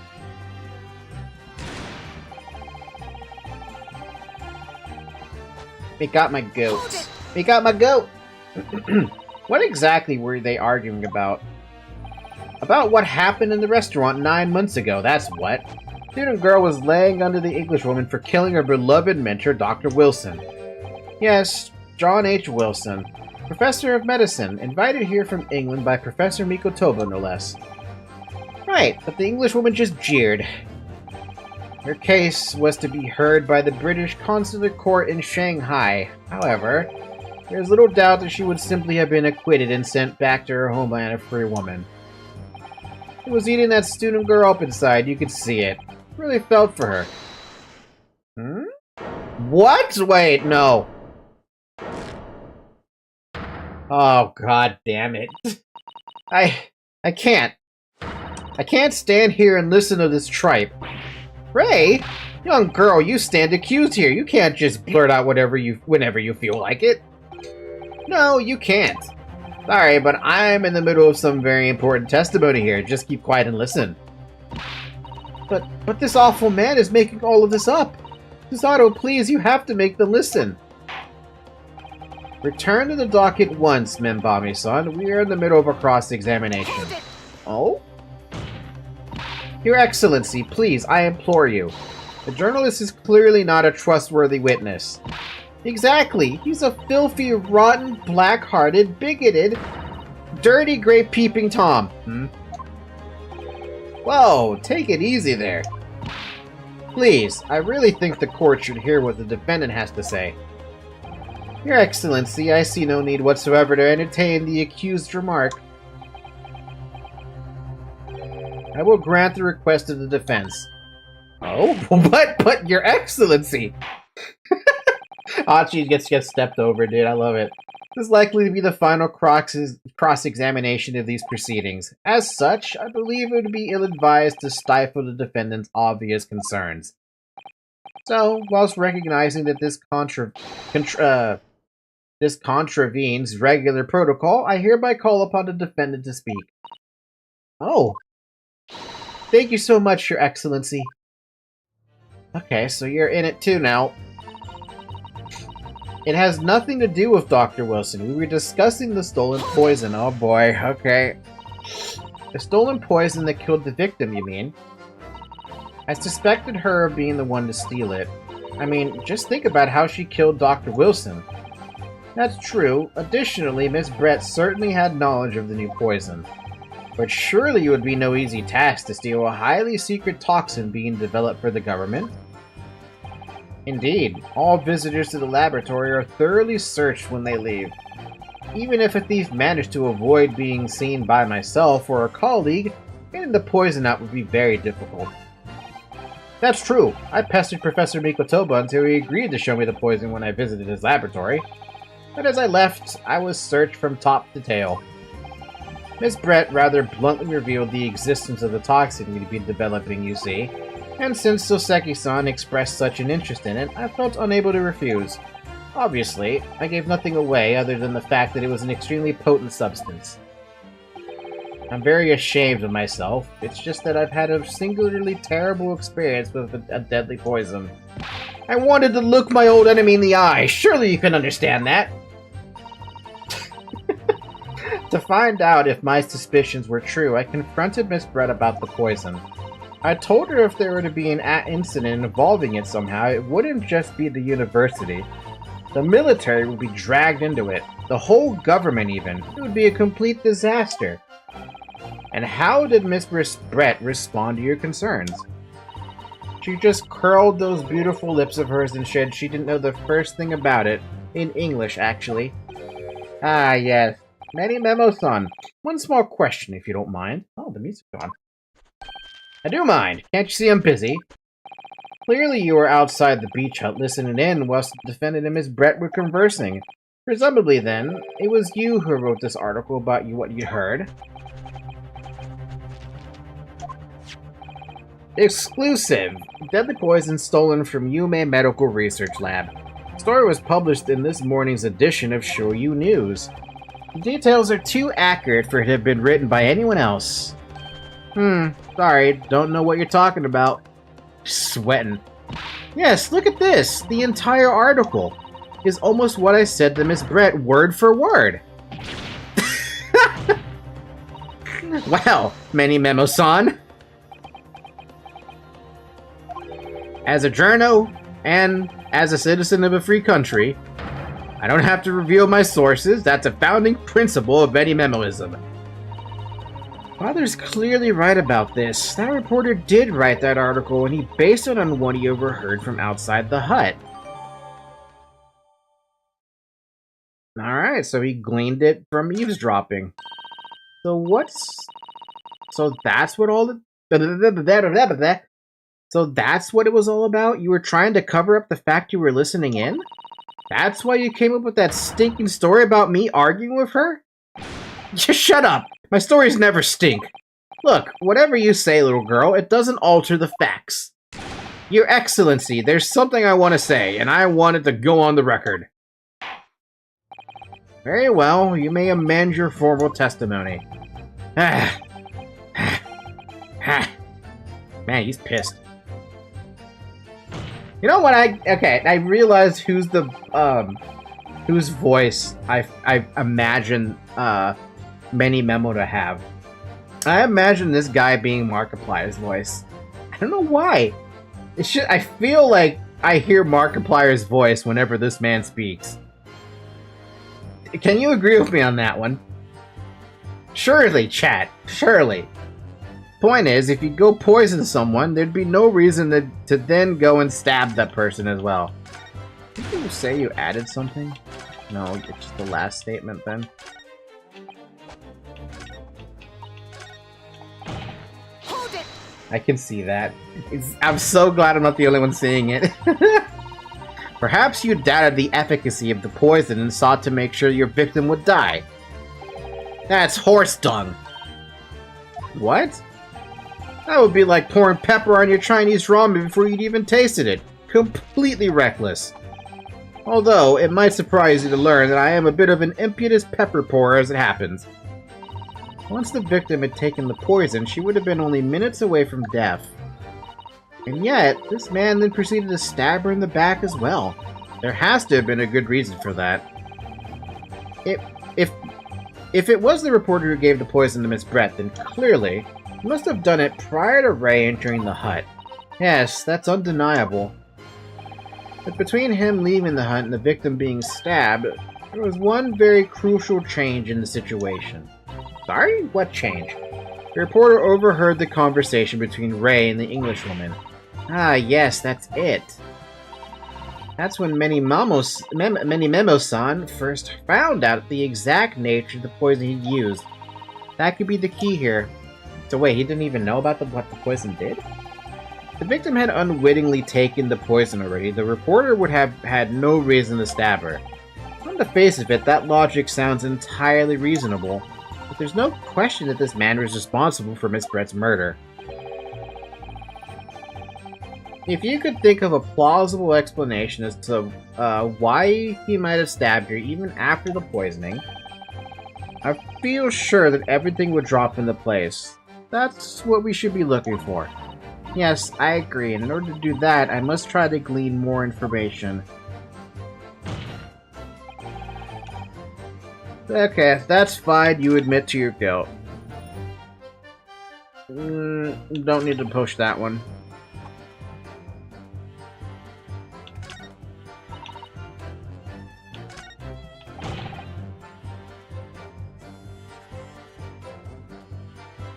Point is, if you poison someone, there'd be no reason to go and stab the poisoned person as well.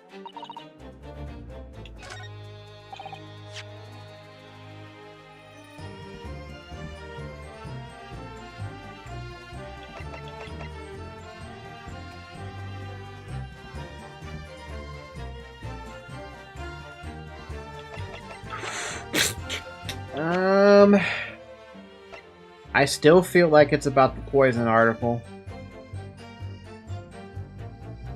Because we're trying to... It's not about...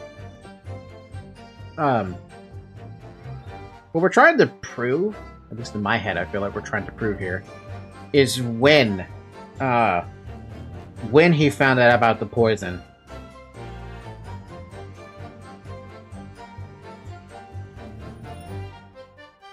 It was stolen, but he didn't know what the poison did, right? He heard about it, and he's like, oh shit. And they're gonna look at every single person who had access to that lab at that point in time, and be like, okay, it can't be Professor Mikotoba, it can't be Ray, it can't be Miss Brett because she didn't know anything. They would have. They looked at Mr. Natsumi all the way through, and they probably patted down. What is it? Many Memo at the same time, but he still didn't know what the poison did until he heard it from Ray. Objection! I was right. Well, I can think of one reason. What? What? But before I explain, I'd like you to confirm something for the court. Did you glean all the information for this newspaper article from what you overheard outside the hut? Of course he did! There can be no question of that! After all, when we were in the lab together, all we were told is that it was a terrible toxin. And there is one more important fact to consider. According to the witness, Membami-san's verbal attack against the victim began as soon as she entered the hut. In other words, it would have been impossible for her to have slipped the poison into Miss Brett's drink. That's true too. Where are you going with this, counsel? Memo-san has made it quite clear that he observed every single thing that happened in the beach hut. If the defendant had somehow found an opportunity, this man would have seen it. Ah! Which means that Miss Brett couldn't have imbibed the poison whilst the defendant was present. In fact, it must have been administered to her before Membami-san entered the hut. Yes, very articulately put. When I walked into the hut, I immediately started to press Miss Brett about the poison. At which point, Memo-san overheard some worrying information.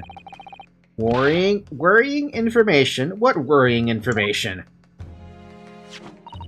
The information which he subsequently included in his newspaper article, namely, that the poison was being developed in strict secrecy, and it couldn't be readily obtained. Absolutely. In fact, that's quite an understatement. The only possible place it could come from is my lab. And furthermore, anyone afflicted by the poison would exhibit telltale signs in death. The extreme constriction of the pupils, yes, it's quite stark when you see it. There are other poisons that show similar symptoms, but not among new substances that are undetectable. In other words, it would be clear that the victim's life had been ended by the use of this particular poison, which would reduce the number of suspects to only a handful of people. See, I was thinking on the right track. Ah! Everyone in my laboratory is aware of the unique properties of the toxin we've been developing. None of them would be foolish enough to attempt to use it for some nefarious deed. Membami-san being no exception. Therefore, we can conclude that whoever administered this unique poison to the victim was a layperson, unaware of its telltale properties.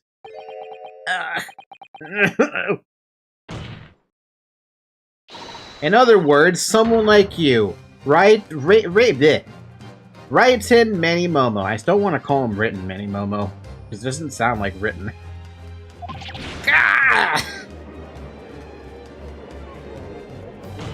Many Memo. Sorry, not Many Momo. It was you who stole the poison from the lab that day, and it was you who administered it to the unwitting victim. But you quickly realized that was a terrible mistake, because the poison caused such unusual symptoms and was so traceable. As you listened in from the far side of the beach hut's thin walls, you learnt of these facts. But you'd already given the victim the poison at that point. It was too late. So you hatched a plan to disguise your mistake. A plan that involves stabbing the victim in the back through the read screen. But what good could that possibly do? Isn't it obvious, counsel? The plan was to kill Miss Brett before the poison could take effect. Once in the blood, the poison causes the onset of pupil constriction. But he had hoped to precipitate the victim's death before that happened, hadn't he? Exactly. Because without any revealing signs of the new poison's use, no one would have ever suspected. This is extraordinary. Yes, the effects of the poison meant it would be too easily identified, so the killer had to mask its use, which he attempted to do by plunging a knife into the middle of the victim's back.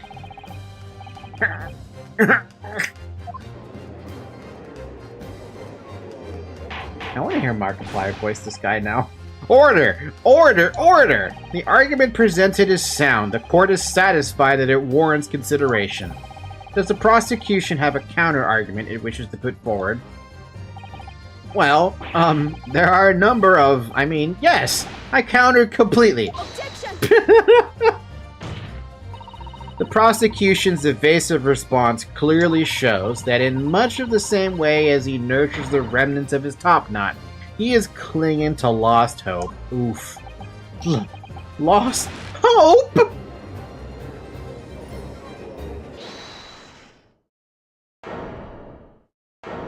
The last wails of a dying man.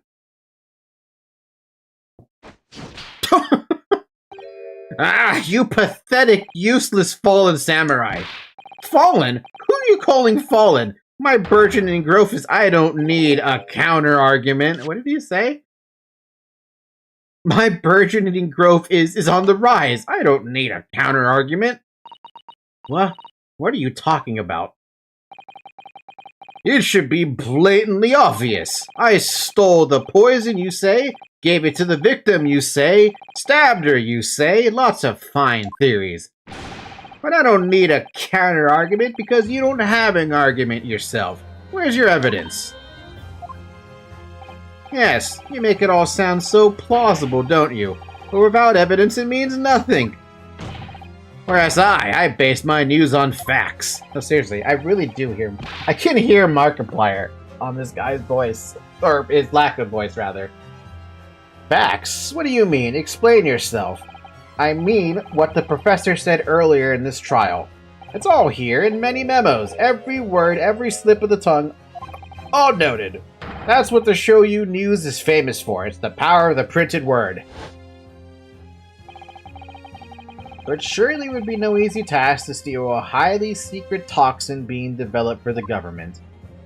Indeed, all visitors to the laboratory are thoroughly searched when they leave.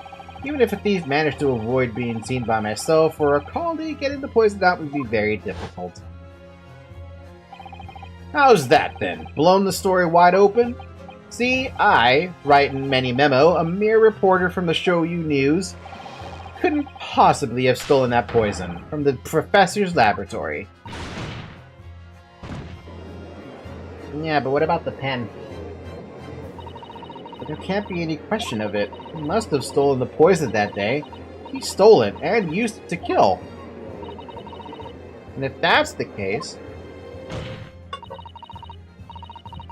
as you've identified, the poison itself is the definitive evidence we need. Because whoever stole it from the laboratory that day is the true culprit here. What's your point, you annoyingly handsome country bumpkin? You annoyingly handsome country bumpkin. I love that. My point is this. There is one way that you, Many Memo-san, could have stolen the poison that day. I have heard enough verbal conjecture now, thank you. What the court must be shown is evidence. What proof do you have that this witness stole the poison in that day? A pen. The proof, Your Excellency, is this fountain pen. Ah! A fountain pen? How can that possibly be relevant? These magical pens somehow seem to have enough ink to write many thousands of kanji characters. And I don't know how to write a single one. I believe they arrived in our country for the first time some 15 years ago now. Bah! I swear by a weasel hair calligraphy brush and nothing else. These newfangled pens are merely a fad. Oh my god! This guy... this is the guy who hates change. I just came to a realization. This is Japan in a nutshell. The old hate change. Whew! Wow. Didn't expect that to hit me like a fucking freight train. Well, as a forward-thinking man of words, obviously I love my fountain pen. Suck up a soup con of sumptuous ink, and one's work is awash with words in the blink of an eye. I love that. Soupsen. Soupcon? Soupsen? That's right. Fountain pens have a small reservoir in the barrel, into which ink is sucked up through the nib of the pen in order to write with later.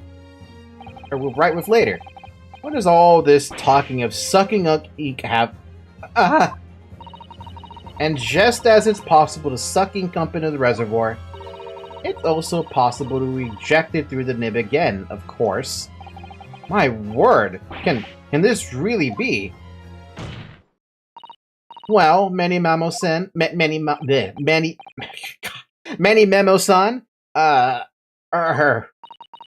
when you saw the deadly poison before your eyes in the laboratory that day, you used your fountain pen, your very lifeblood, to steal some of it, didn't you? By siphoning the poison up through the nib and into the pen's reservoir. Objection! More absurdity! That never happened! True, you've heard that there are procedures in place to prevent thefts like this from the laboratory. But would anyone have thought to look inside a fountain pen of all places? No. I'm a little ashamed to say that, for fear of offending our guests, such a detailed search would not have been conducted. Well, this is quite startling, I must say. I remind the court that this pen was found in the clutches of the victim when she died. In other words, it was dropped at the scene by Mini Memo-san. So the crucial question is, when exactly was the pen dropped? Are you suggesting? The natural conclusion is that in your haste to act whilst the victim was distracted for a moment, you dropped the pen after you emptied the poison from it into her glass. Objection! There could be any number of alternative explanations. For example, the witness could have been using this pen to write down details of his conversation with the victim. And when shocked by one of her outrageous answers, the pen fell from his quivering hand. Objection, because she didn't answer a fucking question. No, that can't be. If it was, how do you explain why the pen was devoid of ink? What? As you can see for yourself if you examine the evidence, there would appear to be no ink present in the reservoir. What newspaper reporter goes to interview someone with nothing in his pen? No, the pen was dropped after the poison that filled its reservoir had been emptied into the victim's glass. Witness, what do you have to say in your defense?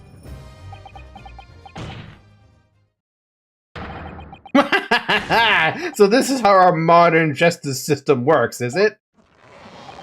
So what if the ink in my pen runs dry? So what if my pencil snaps? I can always claw my way back into the game. I have plenty in reserve. Ah! He really just did that. You claim I sucked the poison up into my pen? That's wild speculation, nothing more. If you thought you could bring down a fine, upstanding citizen with a trick like that, think again. It looks as though it's going to take one final decisive blow to finish this matter. As I see it, the situation is now very simple. It rests upon whether or not this witness did indeed steal the poison on the day in question. And therefore, it all depends upon whether or not the defense can prove that he did with evidence. Ha! No such evidence could possibly exist.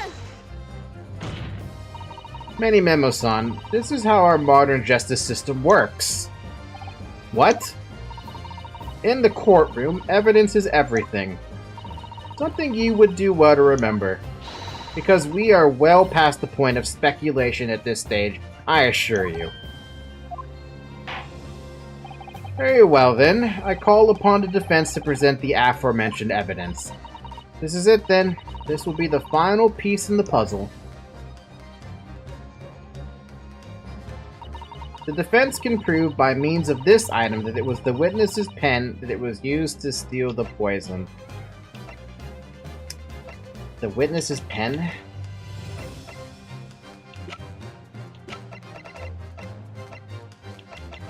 I mean...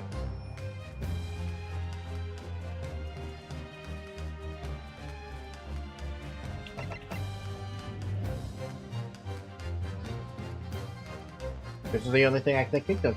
Take that! Counsel, what is that bottle? This bottle contains the unique chemical reagent that can identify the poison in question. Ah! Yes, that poison is an entirely new synthesis of alkaloids developed by my colleagues and I. It would be impossible to detect traces of it by any other method. Or, from another perspective, simply with this chemical reagent, anybody at all could check for traces of poison. Ah! A reagent? What? One drop of the contents of this bottle on the tip of your fountain pen, Memo-san, is all it will take to solve this case beyond all reasonable doubt.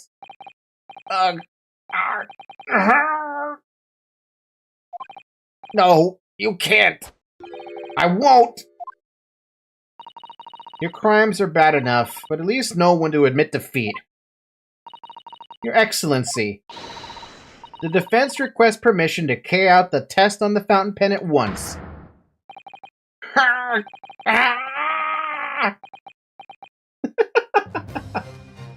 Oh my god! This isn't my fault. The Empire drove me to this, trying to hold its head as a civilized nation, but bowing its... I can't read that fast.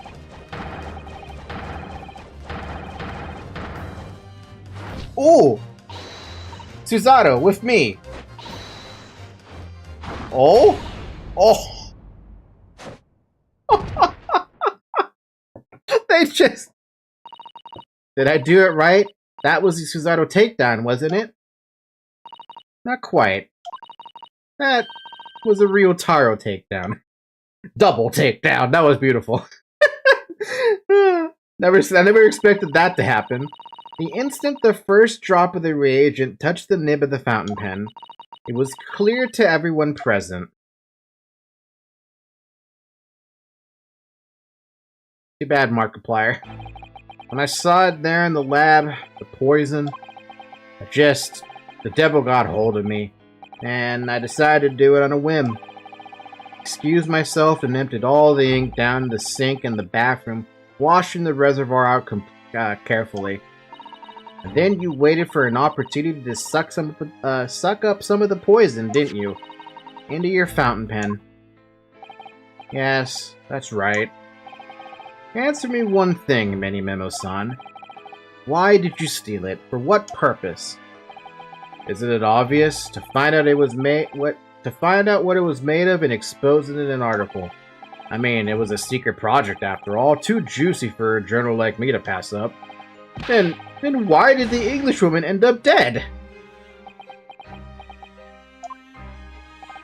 I went into that hut intending to quiz her on her situation, that's all, as a reporter. A known killer, enjoying full freedom, evading justice by leaving the country. I told her what I thought about it. And she just laughed in my face. Oh, what's this? A Far Eastern caveman purporting to practice journalism? Really, you must learn the difference between reporting and listening at doorways, you ignorant plebeian. Damn. What did you call me? This country, with its pretensions to a justice system, to a free press, it's really very depressing. You see our superior ways in the West, yet you lack the mental capacity to emulate them. Fuck me, God. Get out of here, you oaf. Get out and crawl back into the cave you came from.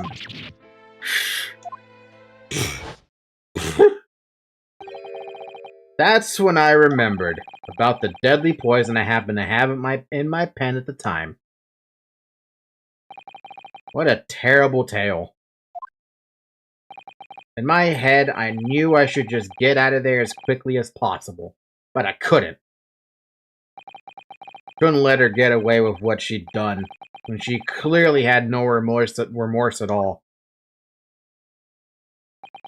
I suppose it was my journal spirit getting all fired up, And you killed a woman who I kind of think may have deserved it.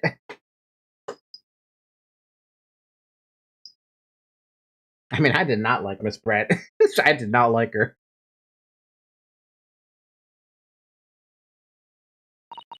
I'd like to ask you something. Yeah? You often talk about justice. But surely as a journalist, you could have used other means to deliver the justice you sought. There's no justice in the press. Sorry? After that trial 9 months ago, I kept digging and digging to find out what had happened in that courtroom. Finally, I discovered the truth. It was a cover-up, that's what it was. Huh? A cover-up? What do you mean? I would remind you of your position, witness. Be careful of what you say. Oh, come on! Doesn't it strike you as strange? We're suddenly not allowed to convict a foreign national. Consular jurisdiction should never have come into it. And yet that puffed-up Englishwoman was going to sail away into the sunset a free woman.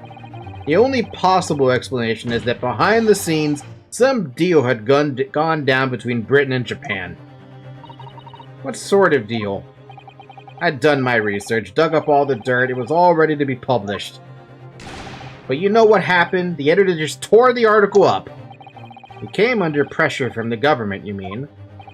If our government is going to let criminals walk free, if they're gonna crush the free press, then what choice do I have but to see the justice is done myself? Let's not forget, Memo-san, that you committed murder yourself and you tried to lay the blame at the defendant's door. I'm sorry, but you're no better than Giselle Brett. Ooh. What? The truth is, you have no right to talk about justice at all. I suppose. Cover-up, huh? It would appear that we have reached the conclusion in this trial at last.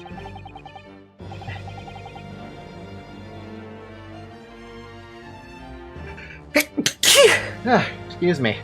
Counsel for the defense, Ryutaro Naruhodo. Oh. Yes, ahem. Sorry, Your Excellency. Just musing in a manly way here.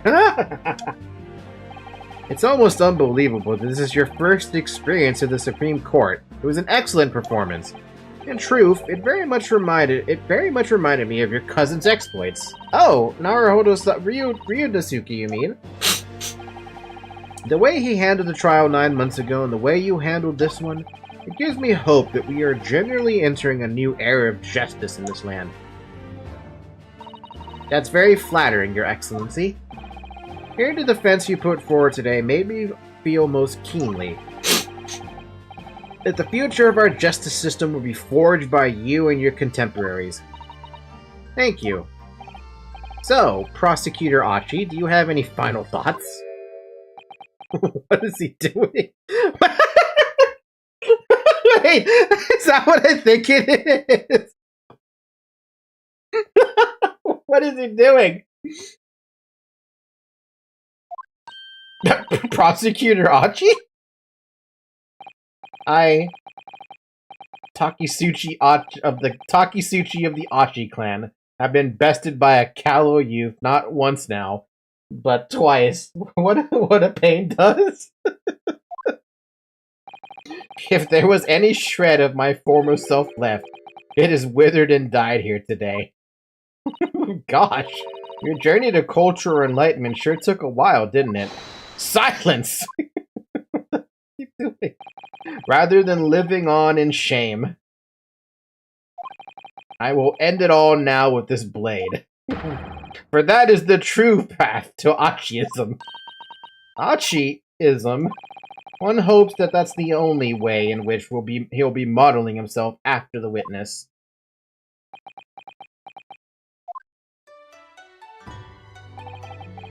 Sprig of my topknot, the time is right for farewell. Hope is lost forever. Takisuchi.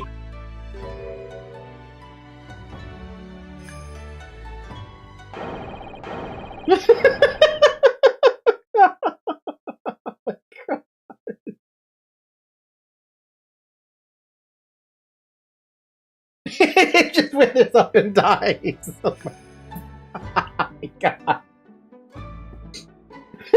the prayer emoji for Susato.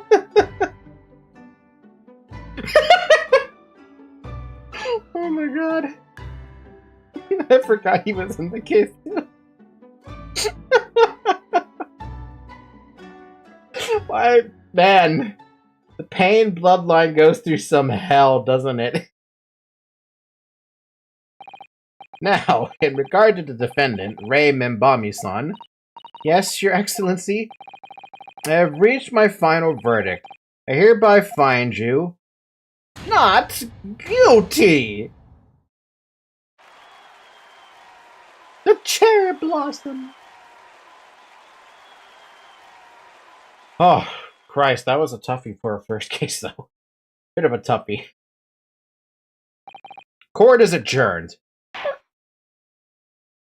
Don, don.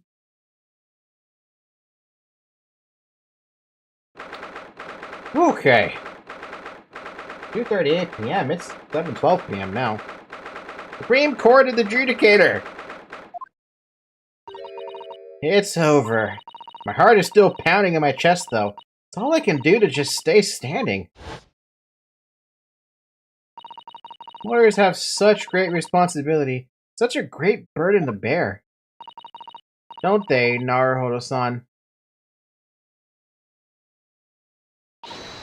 Susato! Thank you so much. You were so dashing in there. Rei and Father. Honestly, I'm so touched by everything you... Oh no, I think I'm gonna cry. It wasn't easy, but together we made it. I was on the verge of tears at the end too. The only reason I'm still here is because of you. Oh no, I can't take all the credit. It took courage to tell the truth in there. You did wonderfully, Rei. Well, I would have to say that the congratulations belongs to you. Susato, don't be so standoffish. Sorry? We're friends, equals, and the trial's over, so no more of this formal super humility nonsense. It's time to celebrate with swagger, to throw caution to the wind. Caution to the... what? I'm the great defense lawyer Ryutaro Naruhodo, and I'm taking you out to a milk bar tomorrow. Or something. Right, I see. I'll, think about it, Rei. At any rate, we really knocked the wind out of that horrid man, and it felt so good. Yes, it was so satisfying. It really was. There wasn't anybody else we could throw together? Isn't there anybody else we could throw together? I hope you're not looking at me, Rei. Oh my goodness, no, of course not. Of course not! Ah, there it is at last. Rei's lovely smile. You fought for your friend to the very last. As your father, I'm extremely proud of you. Defense attorney Ryutaro Naruhodo.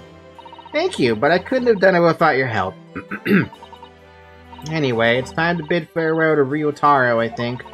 I shall miss him in a way, but it's back to Susato Mikotoba now. So, I'll never see him again then? What a terrible shame! What? What is happening? Ah, Soseki-san and Inspector Hosonaga. I do hope you've been keeping well. Is that really you? I didn't know. Yes, I had to change my appearance for, well, obvious reasons, I hope. But it's me, Susato Mikotoba. I don't... So dashing, so divine. No! How doubly dashing, yes, and devilishly divine. Just look at you. I had no idea, Miss Susato-san Esquires, that you were locum student Naruhodo-san Esquire's cousin. Astonishingly astounding ace attorney. Hey, it's a title drop. Poor Soseki-san, so confused. Is there still remember the first time I ever met him. He was in a prison cell in London. What an extraordinary conundrum it was that the unwitting student from Japan found himself embroiled in. But after Naruhodo-san's skillful defense at the Old Bailey, Soseki-san was free to return to Japan. And now he seems to have earned himself great fame as an author. I'm stunned. That's a truly impressive disguise. Even I had no idea, and I'm a chief inspector at the police bureau. Who came up with Mr. Turtle, no less? I'm not sure you should be admitting to that, Inspector. Amazing. You're a woman of many faces, I see. Just two, really, and this was a once-in-a-lifetime event, I hope. Oh, I'm not a patch on you, though, Inspector. Well, I'm a professional, of course. I am a professional, of course. I do worry about Inspector Hosonaga sometimes. I really do. 9 months ago, when he appeared here at the Supreme Court to testify, he was undercover, disguised as the head waiter of a restaurant. And then on the steamship to Great Britain, of course, disguised as a sailor to keep us safe on the journey. Though that didn't help you, did it, Kazuma-sama? Damn. From my perspective, I have to admit that I have mixed feelings about all this. I mean, now the truth has been lost forever. What do you mean? I'm talking about the murder that the Englishwoman committed at the end of last year. Ah, yes, it was an English doctor she killed, as I understand it. Dr. John H. Wilson, yes, the man I invited to Japan personally. The mystery is, why did she kill him? And now that the culprit herself is dead, we'll probably never know the answer. Yeah, that's an answer that I'm not going to be happy never not finding out about. I hope I find out about it, but I'm getting a feeling I'm never going to find out about it. On the voyage to Great Britain, we had a most unexpected encounter with Mr. Herlock Sholmes, the great detective, I mean. Yes, I remember Mr. Sholmes well, of course. Ah, my arch-nemesis. How lightly you utter his name. Well, according to the stories published about him in The Adventures of Herlock Sholmes, the detective once had a partner who helped him solve crimes, a best friend. And that man was an exceptional doctor of medicine, by the name of John H. Wilson. What? Dr. Wilson? I just can't believe that it's a coincidence. I think that the English doctor of medicine killed here in Japan 9 months ago must have been a friend and partner of Mr. Sholmes. More questions, no answers. And if that's really true, then the poor girl won't ever see her beloved father again. Ugh.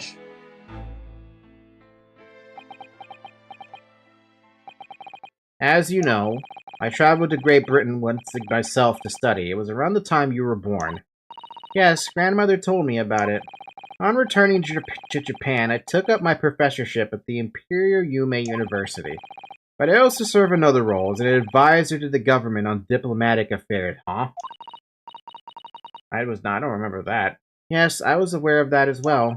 In that case, I'm sure you understand that there are some confidential matters I cannot divulge to you. Could you just tell me one thing? Why did you summon me back to Japan? Oh? It's been 2 months now since I returned.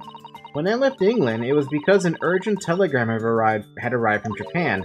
It said that you'd collapsed with a high fever and you were growing weaker by the day. Yeah, I remember that one. What? Where did that news come from? That's what I'd like to know, because after that long sea voyage, I found you in fine health, Father. Was there something in Great Britain that you perceived might inconvenience me in some way, or harm me? That's really the only explanation I can think of. Dear me, do you reserve your most cutting glares for your father, Susato? Damn! I'm sorry, my dear, I simply can't. Ah, let me go! Ah. Hi, Manny Memo. Manny Memo-san? So, one throw wasn't enough for you? I've got one last thing to say before they take me away. Professor! Me? I know the truth. I know you had a hand in what went on. And that visiting student's fate. Visiting student? Giselle Brett, you mean? No, not her. The student of law who left for Great Britain 8 months ago. What? Student of law? He must mean Kazuma-sama. What are you talking about? What does any of this have to do with Kazuma-sama? Nobody here in Japan knows anything about it. They don't know that the guy never made it to England, that he died on that steamship, and that he'll never... Damn!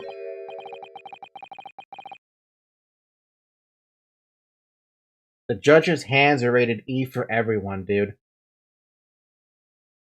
Well, I didn't expect to find him here. What were you officers playing at? Terribly sorry, Your Excellency. Jesus fucking Christ. Oh god, the judge is it's on screen in full glory, and it's beautiful. I was coming to tell you that the rickshaw had arrived, Eugen, and it's a good job I came by. Yes, thank you for dealing with him, and I'll be there shortly. Oh, Your Excellency. Ha ha ha ha! The trial's over. I'm not Your Excellency anymore. Merely your father's friend, Shishiro Jigoku. And may I say that since I saw you last, you seem to have taken on a more dashing appearance. Susato. Wait, did you know? Did you know all along from the start of the trial? Ha ha ha ha! A judge sees everything, Susato. Oh my fucking god, he knew for... Okay, well, this judge just shot up like 20 ranks on the power ranking here. Damn! I couldn't let you take the risk. If Shishiro here hadn't known, and then he'd recognize you, so I had a word in his ear beforehand, as an old friend. So, Shishiro, shall we? Yes, having ruled on that case, we now have various diplomatic issues to address. Before you go, Father. Sorry, my dear. We shall have to return to our earlier conversation at a later date. Well done again, both of you. You did admirably. Oh, thank you very much. What did you think of my Shishiro sling, eh? Shishiro sling, eh? Been a while since I sent a man flying like that. Fucking hell, dude. God. Okay. He's, what the fuck? Whatever could Father be hiding from me? About Giselle Brett? About Dr. Wilson? And now it seems, according to the reporter, about Kazuma-sama. I'm gonna have to bring this up with Father sometime, when nobody else is around. Judicial Assistant Mikotoba-san Esquires, could I have a word? Oh, yes, of course, Soseki-san. What is it? I think perhaps it could be fate that we'll meet it again like this now. You see, there's something I need to tell you. Oh? I believe that it may be related to the reason why your father summoned you back from England. This I have to hear. Please, Soseki-san, tell me at once. I will! I will! It's not here? Oh, you're telling me now. As you know, my time in England was terrible. Cursed, I have no doubt. Such awful things I was embroiled in. Thank goodness locum student Naruhodo-san Esquire stepped in. After he secured my freedom, I couldn't wait to get on the ship back here to my homeland. Having arrived in Japan, I submitted a report about my experiences to the Ministry of Foreign Affairs. The next thing I knew, I had a visitor. It was your father, Professor Mikotoba. He wanted to ask me all sorts of things about my report. My father? He seemed to be especially taken with a particular part of the report. Anyway, he left eventually, having thoroughly quizzed me. But it was the very next day that he sent the telegram to you asking you to return to Japan. What was it then, the particular part my father was interested in? I don't really know exactly. But do you remember them? Those two terrible cases I was caught up in? Of course, I could never forget. Your father seemed to concern himself mainly with the second case. The second one? You mean the one Mr. Sholmes forbade any of us to talk about in public? The one about, the Hound of the Baskervilles? Which is why the only case involving you, that any member of the public is aware of is the first. Well, I don't care. I don't have to listen to what that dastardly detective says. Anyway, the point is, it seems that case somehow holds the key to all those curious unanswered questions. That horrific, hideous, heinous case. The case of the haunted lodgings. The lodgings? That case somehow caused my father to summon me urgently back to Japan? I thought that whole business was over, but it seems I was wrong. Nope, there's another case that the Soseki-san is involved in. Well, it's definitely not the McGilded case, at least. Actually, I don't even know. That McGilded case might come back and, like, bite me in the ass sometime soon. Perhaps that was only the start. Perhaps the story is not yet told.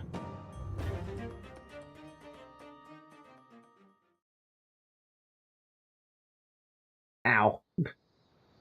Cutscene? So, the mystery of that English woman's death is solved, thank goodness. And having stood in the Supreme Court now, I think I can comprehend a little better. How you must be feeling as you fight for people's freedom in a foreign land, Naruhodo-san.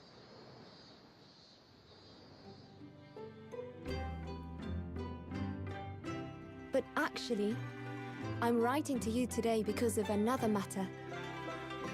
I met Soseki-san and we talked about that second case he was involved in.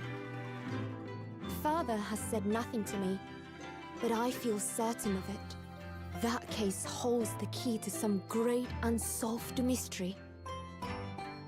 My notes on the case should still be in the office, tucked away at the back of the shelves on the left. Perhaps you might like to look over them again. Today, for the first time this year, it feels as though summer has arrived. The sky is a brilliant blue. It makes me long to see you again. Yours, Susato.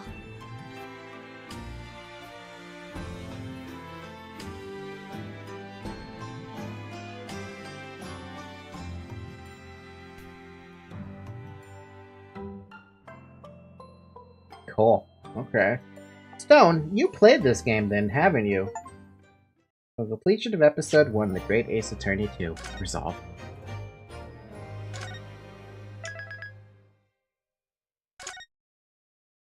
Cool. Okay.